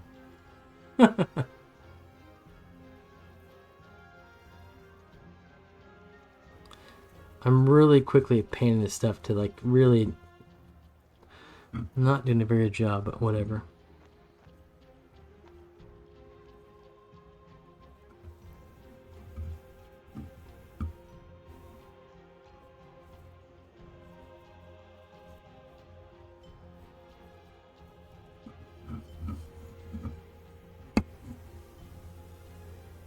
You grew up on Whidbey, Snow Ravens? What, in like Coopville or something like that, or what? Is that Whidbey?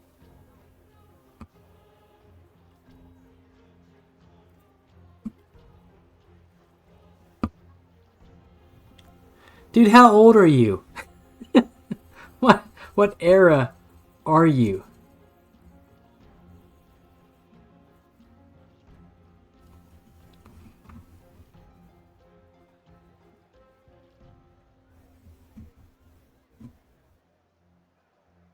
Okay, keys are very short. Okay, got it. Yeah, okay. I haven't been on the Keystone Ferry for a long time. Um,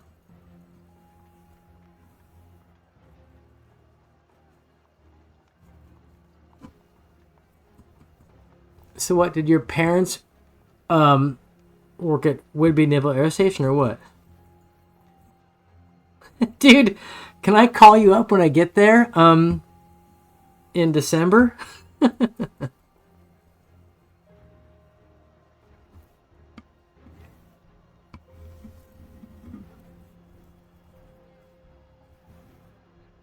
So you know Port Townsend then. So you know the Town Tavern in PT?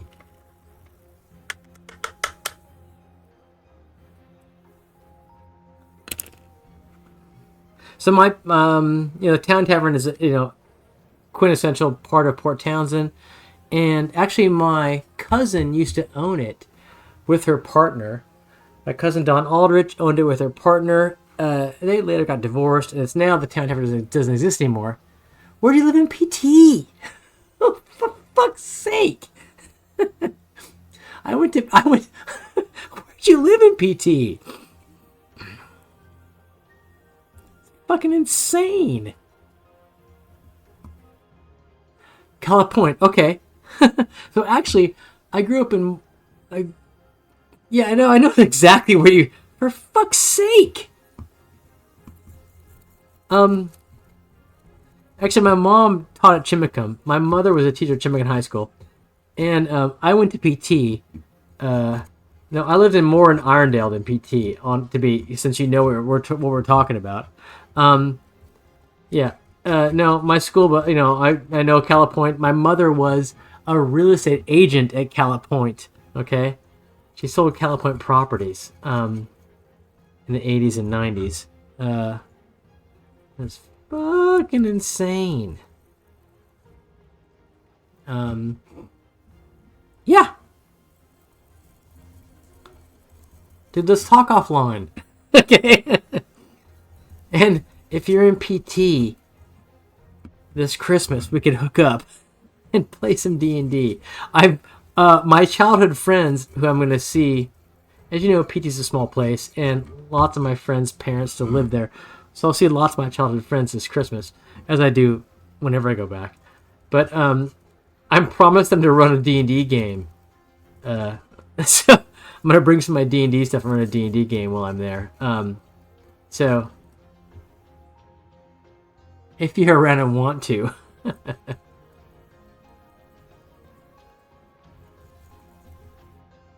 You do a D&D game. Yeah, so I grew up taking the bus from my house in Irondale, which picked up students in Cala Point.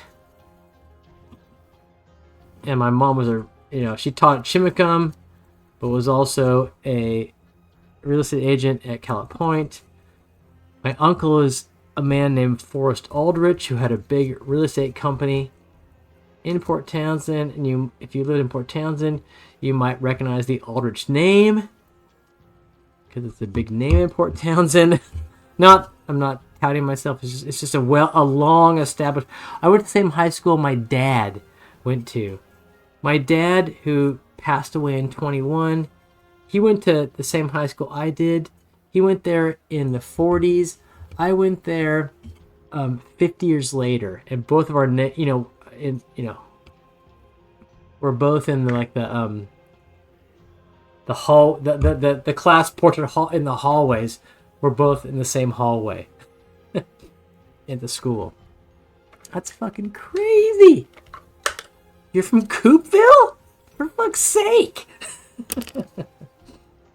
That's insane. Okay, so I've painted this tree a bit. I've given it a basic tree trunk, and I kind of blended the tree trunk into the base there, as you can see.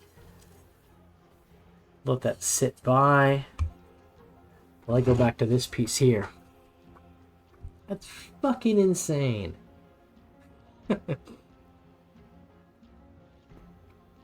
Yeah, so I grew up in, Port Townsend for several years, and then my parents bought a house in Irondale, which is, like, as you might know, halfway between PT and Chimicum.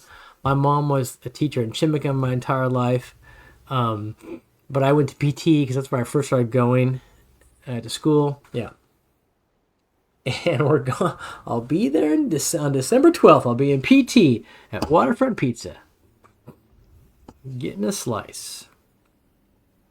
That's insane.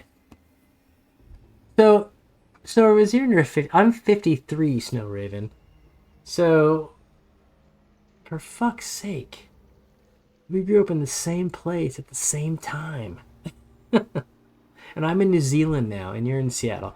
Lots of my friends, many of the people I grew up with, all of us from PT, a bunch of us went to unis in the Northwest, like, Western, UW,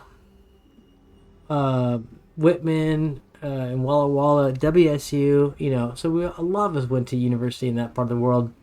A lot of my friends still live in that part of the world, live in Seattle, even live in PT. Yeah. I went around elsewhere, as the case happens. Not by design, just by what happens. Yeah, seriously, crazy. Okay, there's the tree. There's this fountain.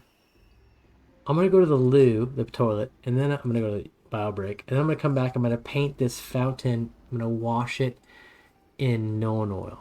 Okay, so hang tight. I'll be back in just a sec.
I'm back. Okay. We've got our tree here, kind of partially done. This Fat Dragon Games S printed terrain piece. I got this as well, Fat Dragon Games. I'm gonna put some Noan oil on this guy. I'm just reeling from the fact that Snow Ravens is essentially my age and grew up within 10 miles, as the crow flies, of where I grew up. Literally. Shocking. Effing shocking.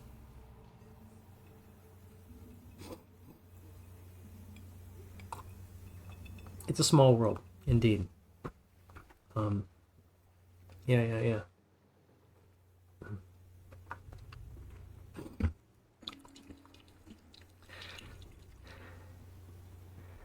Dunham, you were born in Seattle? Really? I didn't know that. I was born in Eugene, Oregon. So the first couple years of my life was Eugene, Oregon. I don't remember it. And then when I was a wee lad, Salem, Oregon, for a couple years, which I do remember. And then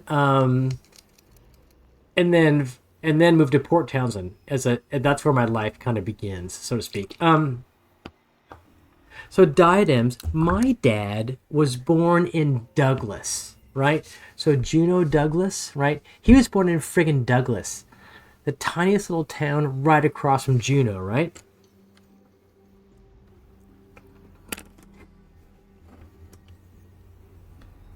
And I've actually been to Juneau, to Douglas, and Douglas is a town of 50 people. I mean, it's right across the water from Juneau. It's like there's no one there, right? So now I'm washing this statue in Nolan oil. Just so you guys know, a kind of black wash, the basic black wash from Citadel. I'll do this, let it dry, then I'll dry brush it in white.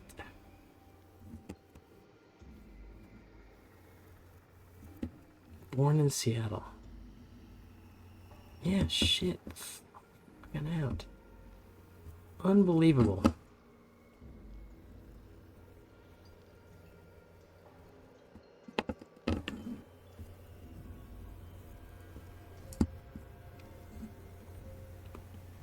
My father, my biological father, who honestly I did not grow up with. I grew up with my stepfather and my mother. They're who raised me. My biological father, born in Juneau, Douglas, he has the distinction. He was hit, so there was one car in his hometown of Douglas, and he was hit by it. My biological father's distinction. Hit by the only car in the town. I'll ask him the rest of the story this Christmas, because I will also be visiting him in Oregon. Yeah. Hit by the only car in town. Quite a feat.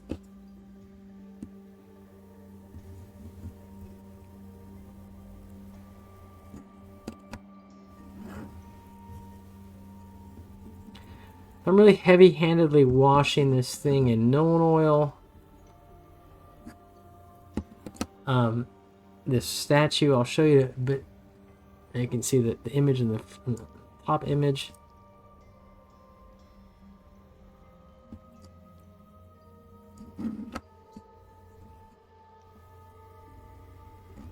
It's okay to me if it bleeds down into the water, because the water will be dark next to the statue base, which is fine. And for a terrain piece, I'm a mediocre mini painter, and this will work out just fine, let me tell you. I know, you'd think, Trish Talker, that so my dad is 88 this July. 28, 24, so 4, 50, 46. So we're talking like 1950s in the small village of Douglas, Alaska. Hit by the only car. I'm sure it made headlines.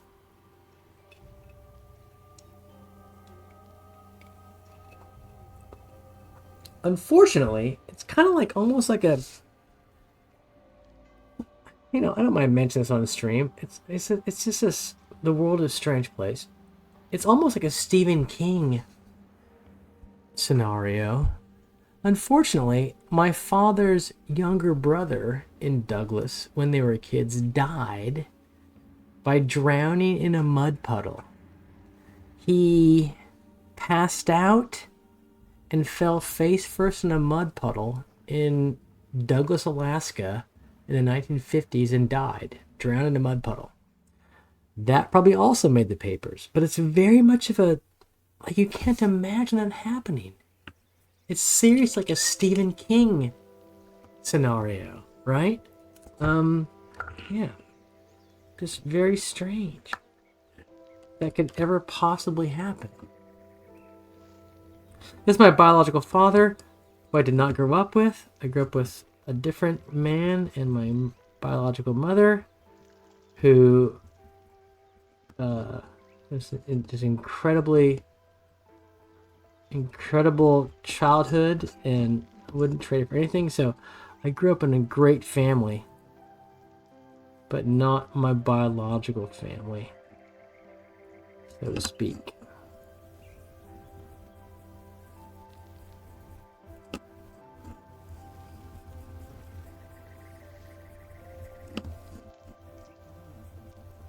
Yeah, we all have most of us have strange, weird histories, right? That don't really...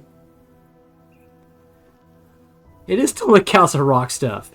It's fucking weird. It's really weird when I think about that. This is like, my dad's talk about that. In part because I think my dad's mom, my grandmother, partially blamed him, my father, my biological father, for the death to some. I believe the story goes that my father was in charge of his younger brother, and the younger brother died. And as I understand, my father's mother held that against him during his life. I really don't know, but it's yeah, totally Castle Rock stuff, cafe, just totally Stephen King story background. I mean, yeah, not at all my life. My life diverged from that side of the family as a young person, so I really don't have any connection to that stuff. But thinking about it, it is, as you say, pretty incredible. And here I am, just painting minis, trying to survive.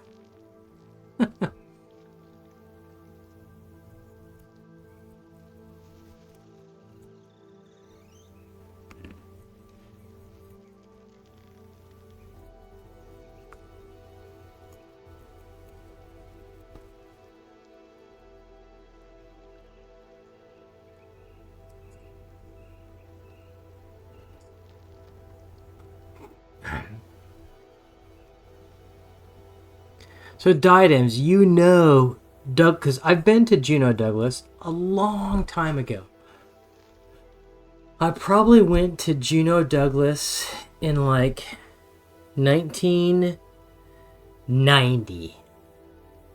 Or maybe, no, it might have been like, when, actually no, actually I think it was early. I think I was still in high school. Might have been the mid 80s. My father, on some summer holiday, he took me to Juneau, Douglas. As you know, it's essentially the same town.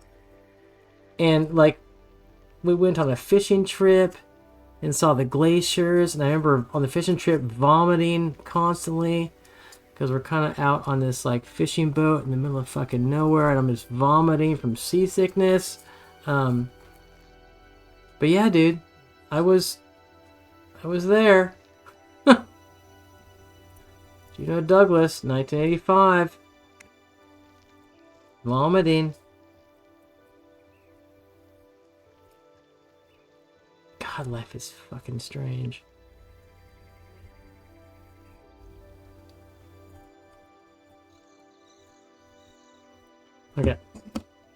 So there's, I'm gonna dab.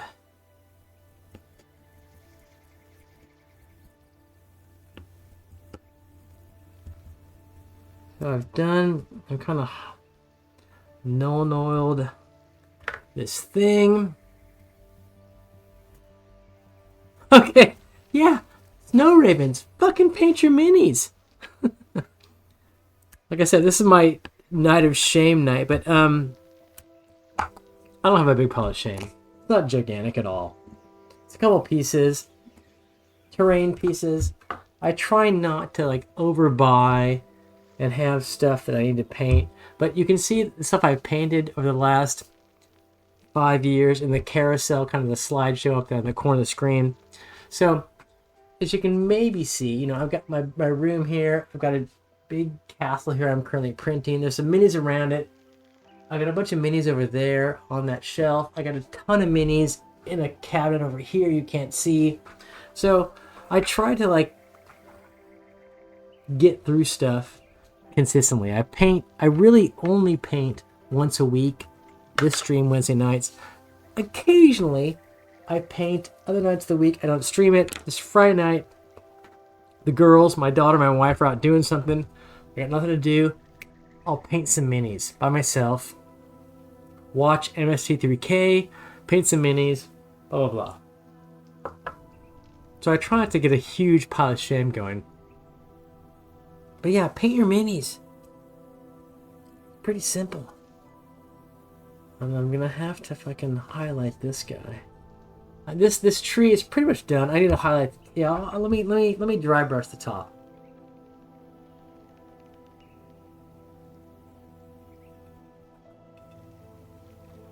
You get so dyed emotionally. I mean, I do remember. There's even photographs in my family albums of me and my dad on some small boat on a fishing trip somewhere. Out of Alaska, out of Juneau Douglas, I'm sure. Yeah, I'm sure I vomited all over myself as like a 12-year-old. Story is the Zug. So the big Zugmite figure, dude, that figure is fucking awesome. I would consider buying the Zugmite figure to paint that. I seriously would. Haven't, but I would. Okay, let me do some dry brushing on the top of this tree here.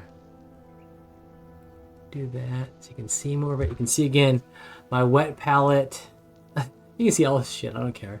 My wet palette, some paints over there, the microphone, etc., etc. I can do this. You can see me, the room, etc. Behind the scenes. Let's see that. Let's see that. Okay, so I need some lighter paint. This one. This was even lighter. I'm thinking about doing a bit of a. Even this one? Fuck. Maybe a bit of like the red. I want to do kind of like a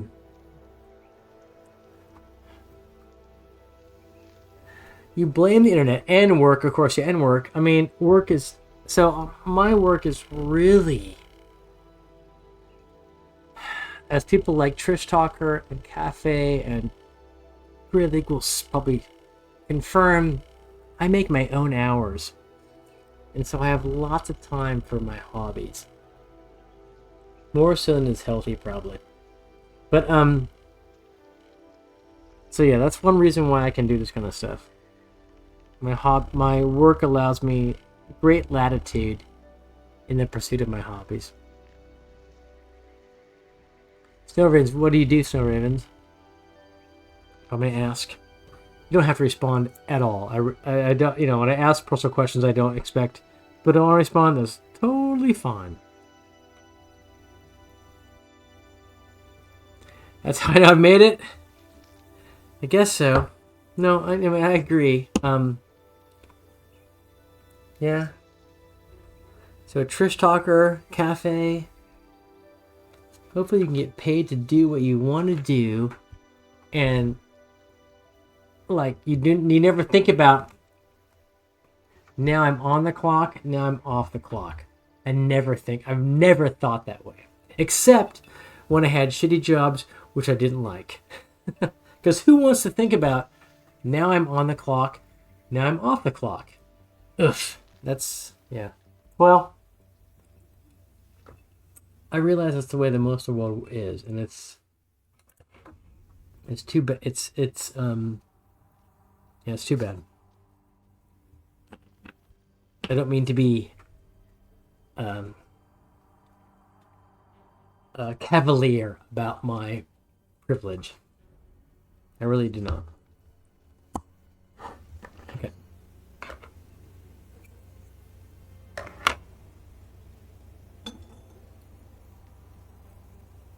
Okay. I'm going to do a bit of... So I'm going to pull this back and do some dry brushes. Shit.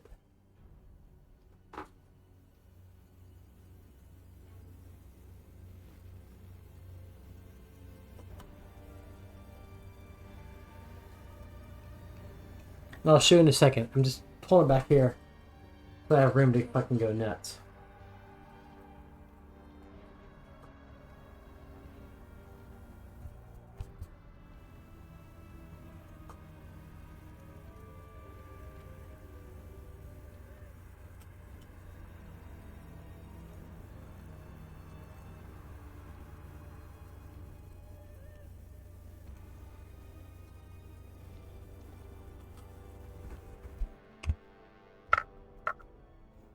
So this one, no. Yeah.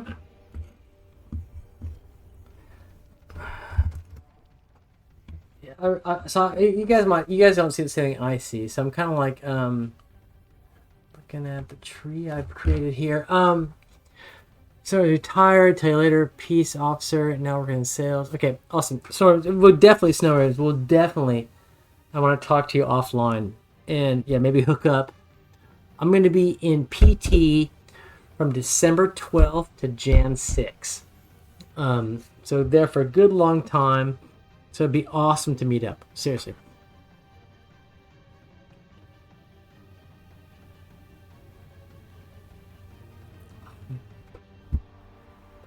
Because here's this. I'm now going to go. I'm going to do this again. Get some of this dry brushing and stuff.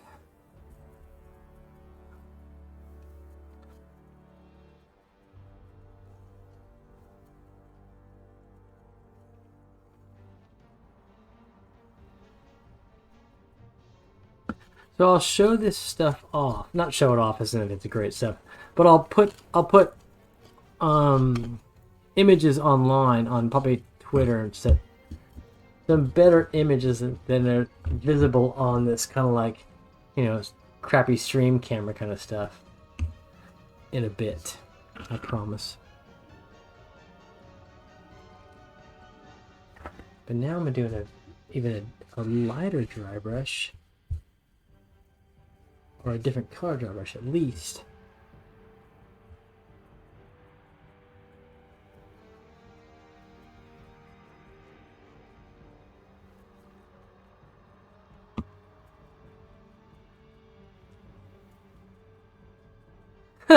So, Snow Ravens, if you are a peace officer and you're somewhat my age and you're from the area, PT area, do you know the D'Amicos? So in my year, actually, there's Joey D'Amico, who has a security firm in the 2000s. So Joey D'Amico was years above me, but his sister was a year above me. A good friend of mine, Joey D'Amico's sister. Do you know the D'Amicos? Just totally wondering if you know the D'Amicos. If you're in that realm of work. That would be insane if you knew the D'Amicos. Fucking insane.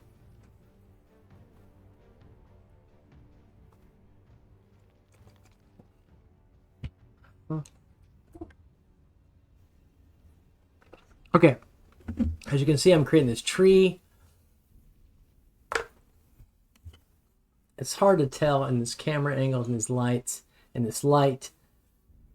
You can do that. Here's a tree that I printed in painting. Agency didn't. Okay. Okay. That's cool. That's cool. No ravens. Yeah. The tree there's a tree I printed in multiple pieces you can see, and the paint job I've done, I spray painted it in a green, and then I did in the recesses I did Corellian green shade, which is a Citadel shade, and now I've dry brushed in a couple different greens to produce that. Pretty good tree. Now I'm going to dry brush the wood parts, okay, to give that a bit better. And then I'm going to turn on my Maglite light. I'll make everything bright like that. And then tomorrow I'll spray paint it in matte clear to kind of give these. I like to spray paint to give them a bit of a toughness, if you will. Okay, so there's that. I want to kind of make a tree with just the barest hint of like autumnal colors. No, what have I got here? My reds. I have amaranth red and orange red. And they're really close. Fuck's sake, they're close. I'm going to go with this red. And see if I can mix this red with a bit of brown and green. And I'm going to just subtly dry brush this thing. Same old. Seeing Ethan's terrain tricks for summer. Ha! Okay. Great. See you soon, mate.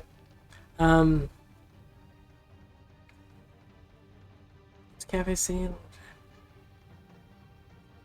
Same old. See Ethan's train tricks. Exactly. So, thanks, Norris. So, Trish Talker is going to house sit for me while I'm in the States over Christmas.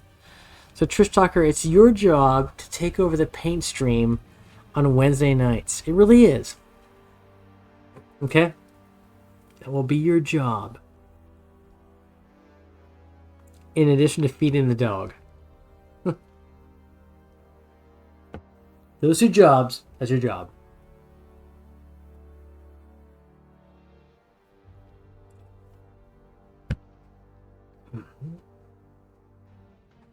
No, I'm really blessed. I have an awesome job. Where I can spend a lot of time and do what I want to do. And also do this kind of stuff. It's pretty ideal, as those of you who know me know. Pretty freaking ideal. Okay, I need to kind of combine some green and red here.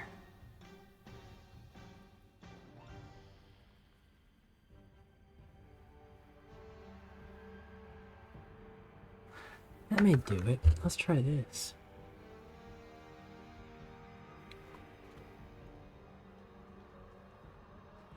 I'm gonna do it over here. Sorry, a second.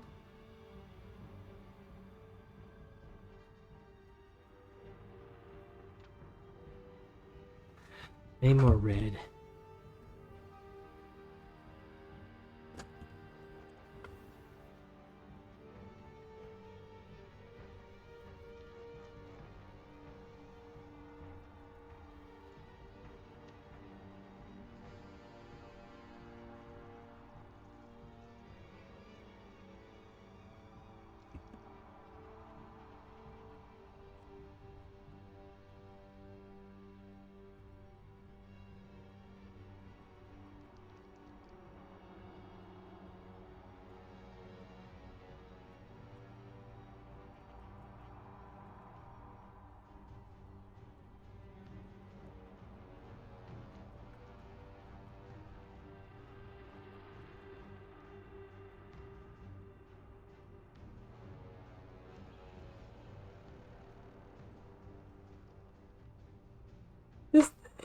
you might not be able to see very well in this, but this is an okay.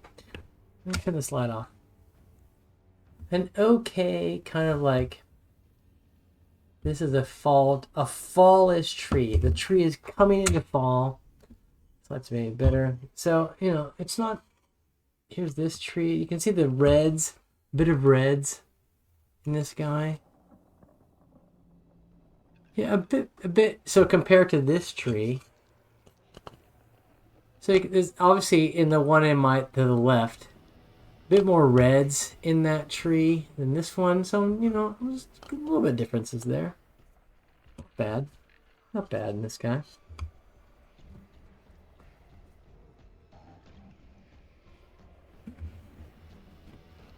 I'm happy with that. I'm happy with that. Yeah. Again, just trying to bang out some terrain pieces, for fuck's sake.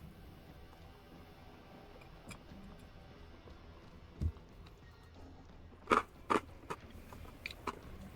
little bit different. A little bit autumnal. Okay, in this one.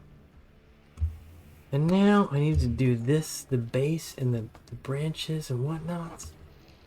So, I need yet another fucking brush. I'm using all my brushes. I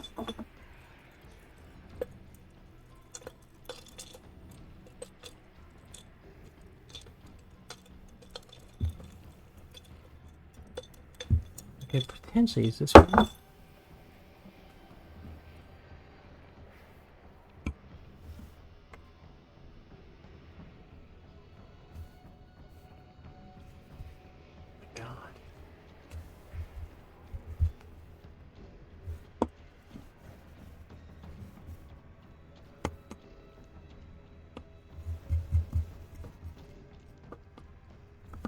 No, doesn't work. I need this kind of brush. The light brown. Okay, so I'm trying to use a light brown, this medium gray. Yeah, no, that's a bit too light. That'll brown perhaps. I'll try that. So I'm now gonna dry brush this tree. The wood part of it. Okay. There is the auto chat has produced a advert for the Grey League Belgian Toms Greyhawk YouTube channel. So in particular, oh fuck, a meeting tomorrow. Cafe, I don't know where Thane is. If you want to talk to me tomorrow at midday, I'm sure I can do so. Let me check. Let me just check my phone right here. Tomorrow midday. I'm free at noon tomorrow for me, but I don't know where I haven't seen Thane around. I think, as I said, I think Thane's in I think he's in fucking Cali. But he wasn't in the office today. I don't know where he is. Yeah, just you and me could do it. I only have. I think I. Did I have my phone here? I'm multitasking. Thursday, I've got a 10 a.m. meeting. That's it. 10 to 11. Cafe, if you want to meet at midday at noon, that's fine with me. I can do that.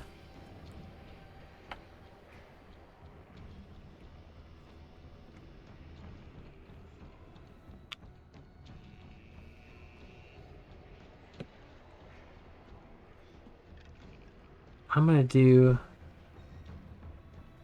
kind of strange here.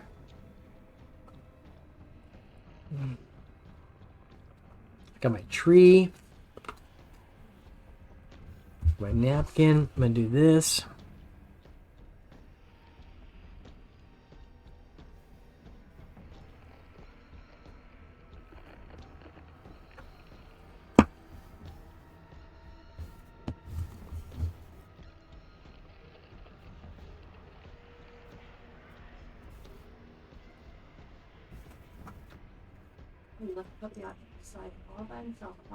He's fucking a puppy. He can deal.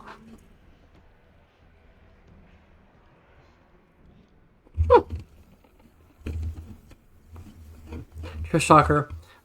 So my better halves just came home from dance practice, and just tonight, I was saying something. I was like, oh my god, Patricia's gonna she's gonna be so.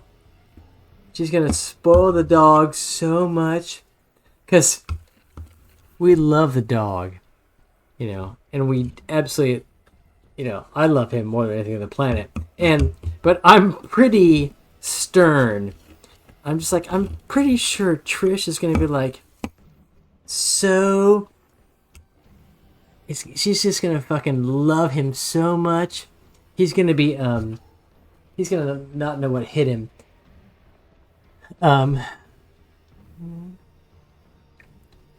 Ravens, thank you for that Insta follow. So on Instagram, I that's where I post all my kind of like fucking mini painting kind of shit. That's where I do that. That's right. So I have a I have my professional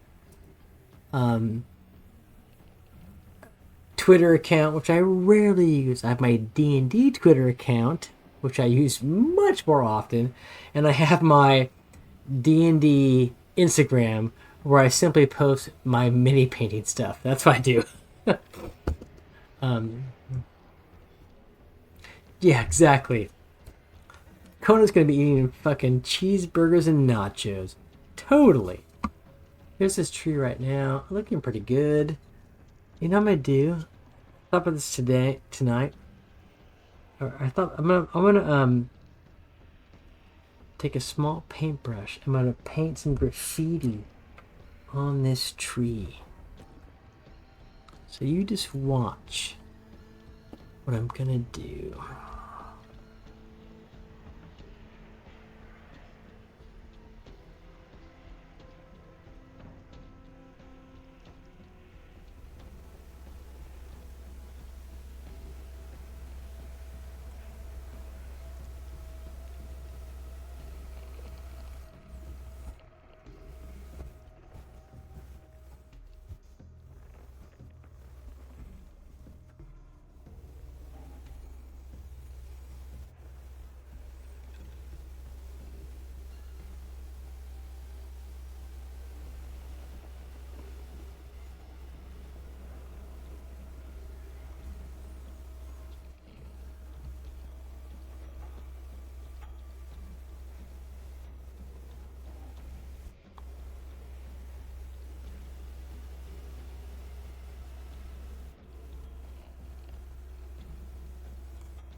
Well, it's not perfect, but there's my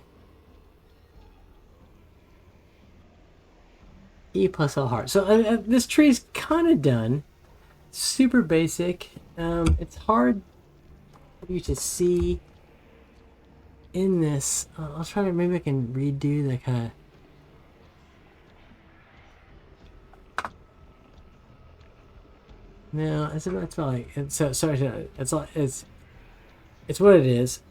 This is the tree. A little graffiti on it. It's it's nicely. Looks good. I will spray paint this guy in a clear coat. Tomorrow. The tree. So yeah. But no, I'm happy with that tree. It's good.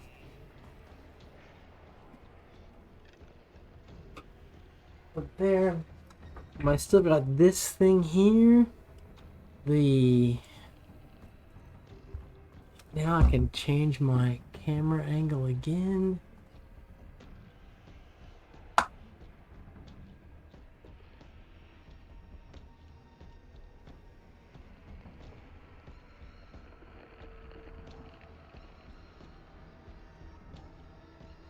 So, this guy now, I'm still waiting for it to dry a bit. This is basically I will dry brush this in heavy white.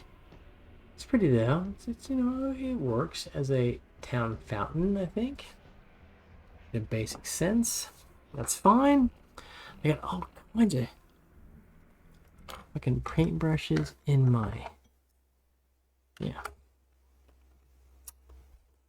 paint pot over here, that, those are, they can stay in there. Okay, so now the question is what to paint next. You can see the bark down there. Yeah, this is good, yeah.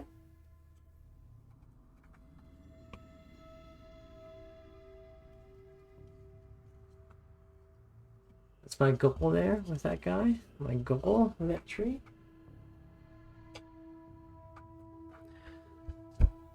But we have time for more. Like I said, we did this tonight. He still has to be dried and dry brushed. And then I will apply like clear coat to the water to make it shine. That's that.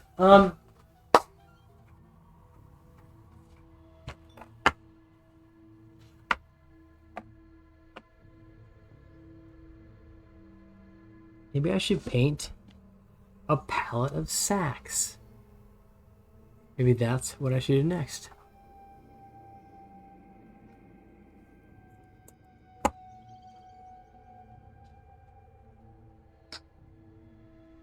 Do that. Simple. Yeah, I think I might do this guy next.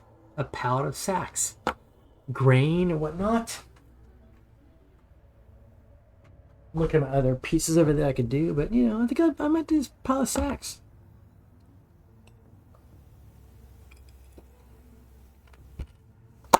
Which means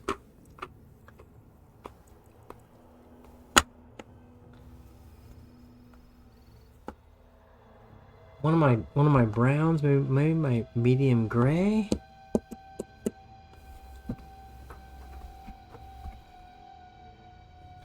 Try the medium gray. Yeah, exactly. Pile of sacks.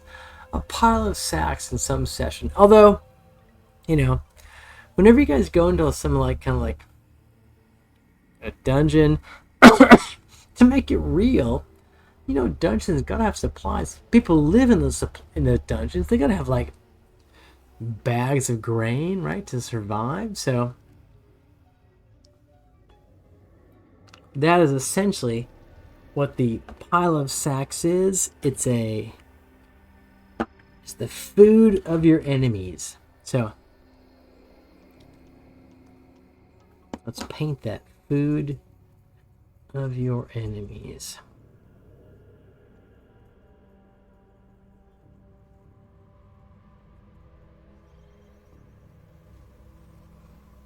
Otherwise, they sit on my undone pile forever, right?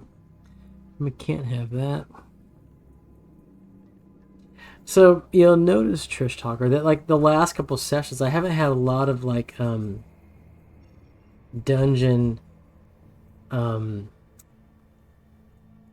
paraphernalia, because where you guys, I mean, you guys could go anywhere in this current situation. I really can't prepare for all the possibilities. So some DMs who stream, you know, games with lots of minis, they really railroad the players into certain scenarios so they can set up the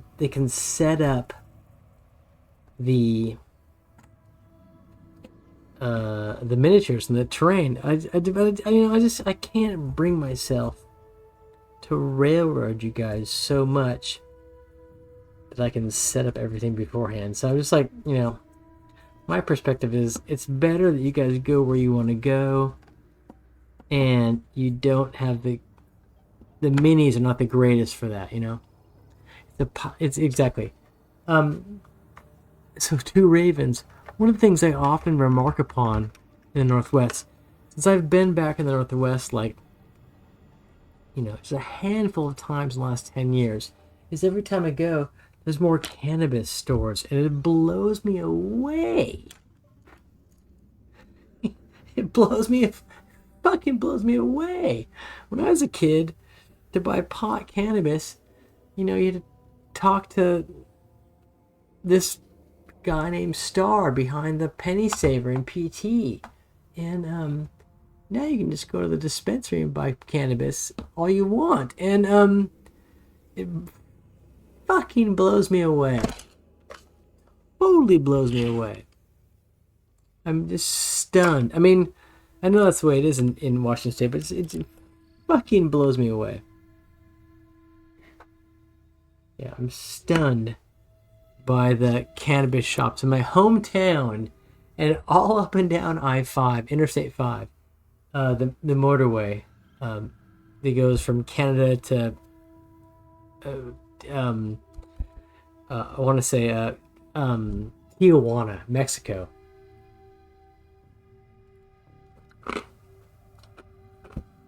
From the northern border to the southern border. It's insane. Okay. There's a sacks of hemp. And now I will paint, in a second anyways, the palette on which those stacks sit.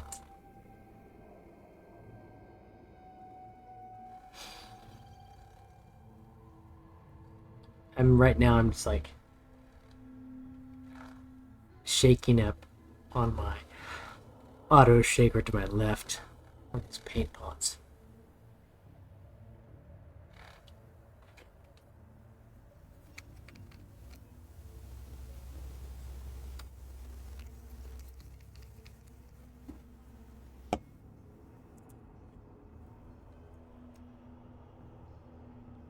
If I can do this.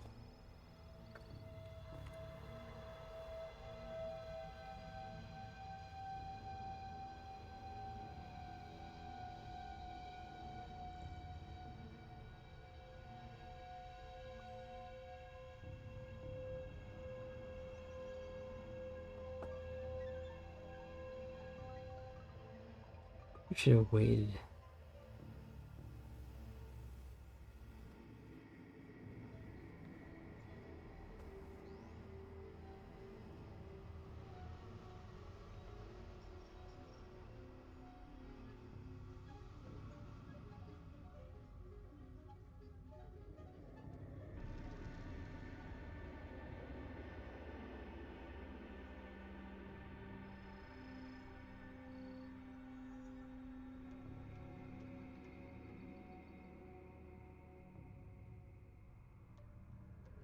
Paint this nice in here.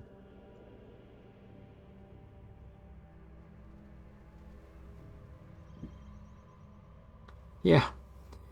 Just talk about these sacks of grain will play a pivotal role in the next session of your campaign.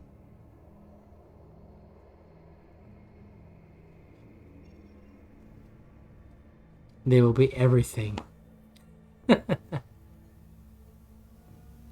It still fucking freaks me out.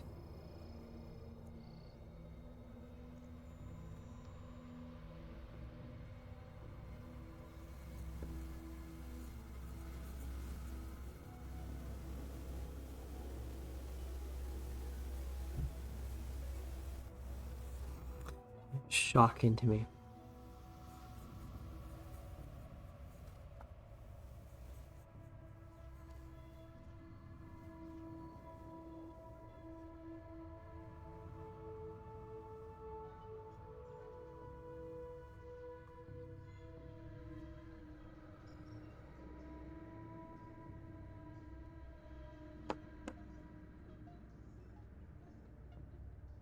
Okay. There's that one.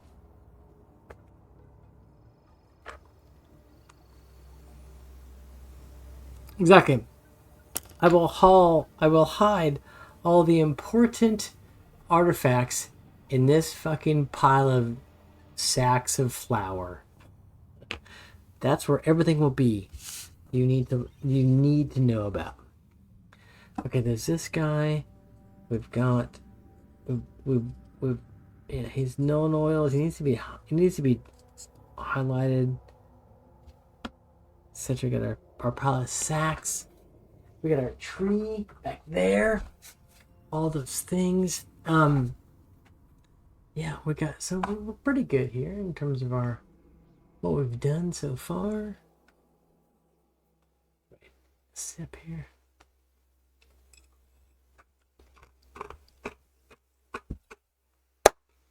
I'm not going for really long streams these days on my Wednesday night streams. I've kind of, I'm gonna dial back a bit in a way that allows me to get better sleep and exercise in the morning, etc. So right now I'm looking for someone we could possibly raid in if I call it a night. That's all I'm saying. We got Commander Mittens, a mini painter. We got GM Workshop from Canada. He plays Baldur's Gate all the time. He used to do more D&D streams. Now it's just all Baldur's Gate. So we got mini painting, Commander Mittens, GM Workshop, Baldur's Gate. Some folks from Germany who play D&D. They're honestly kind of lame. Robert Hartley, a New Zealand DM, is doing probably a rerun. I'm sure it's a rerun. He does reruns a lot. Esmeralda, she's a D&D mini painter from the UK. Great. Exactly. I would throw this shit at somebody. Seriously, throw this shit at somebody. Good call, Two Ravens. Seriously, good call. So if there's no really, I'm partial to raiding into Esmeralda, because we were D&D, we were mini painting. She's a mini painter from the UK. We're not sending the stream further to the west. I like to do that too, but if we can raid into Esmeralda, if you guys don't mind, that'd be great. She's painting stuff now. She's an awesome painter, way better than me. So if you don't mind, we'll raid into her. I'll call it a night after about almost 3 hours. Short for me. I usually like to do more than that on these nights. Very happy to meet new people. Two snow ravens. We'll keep in touch for when I come to the Northwest in a couple months. Otherwise, I'll see the rest of you very soon. We may do more streams in the summer, as I said. Maybe some one-shots, some Baldur's Gate, some mini painting, etc. Anyways, let's raid into Esmeralda now, and I will see. Sorry that was so CN. Okay. No, absolutely no. Heroes, I'm excited to meet you, and let's talk offline. Seriously, I'll whisper you. Maybe we can hook up while I'm in the Northwest in a few months. Okay, we're gonna raid an Esmeralda, a mini painter in the UK.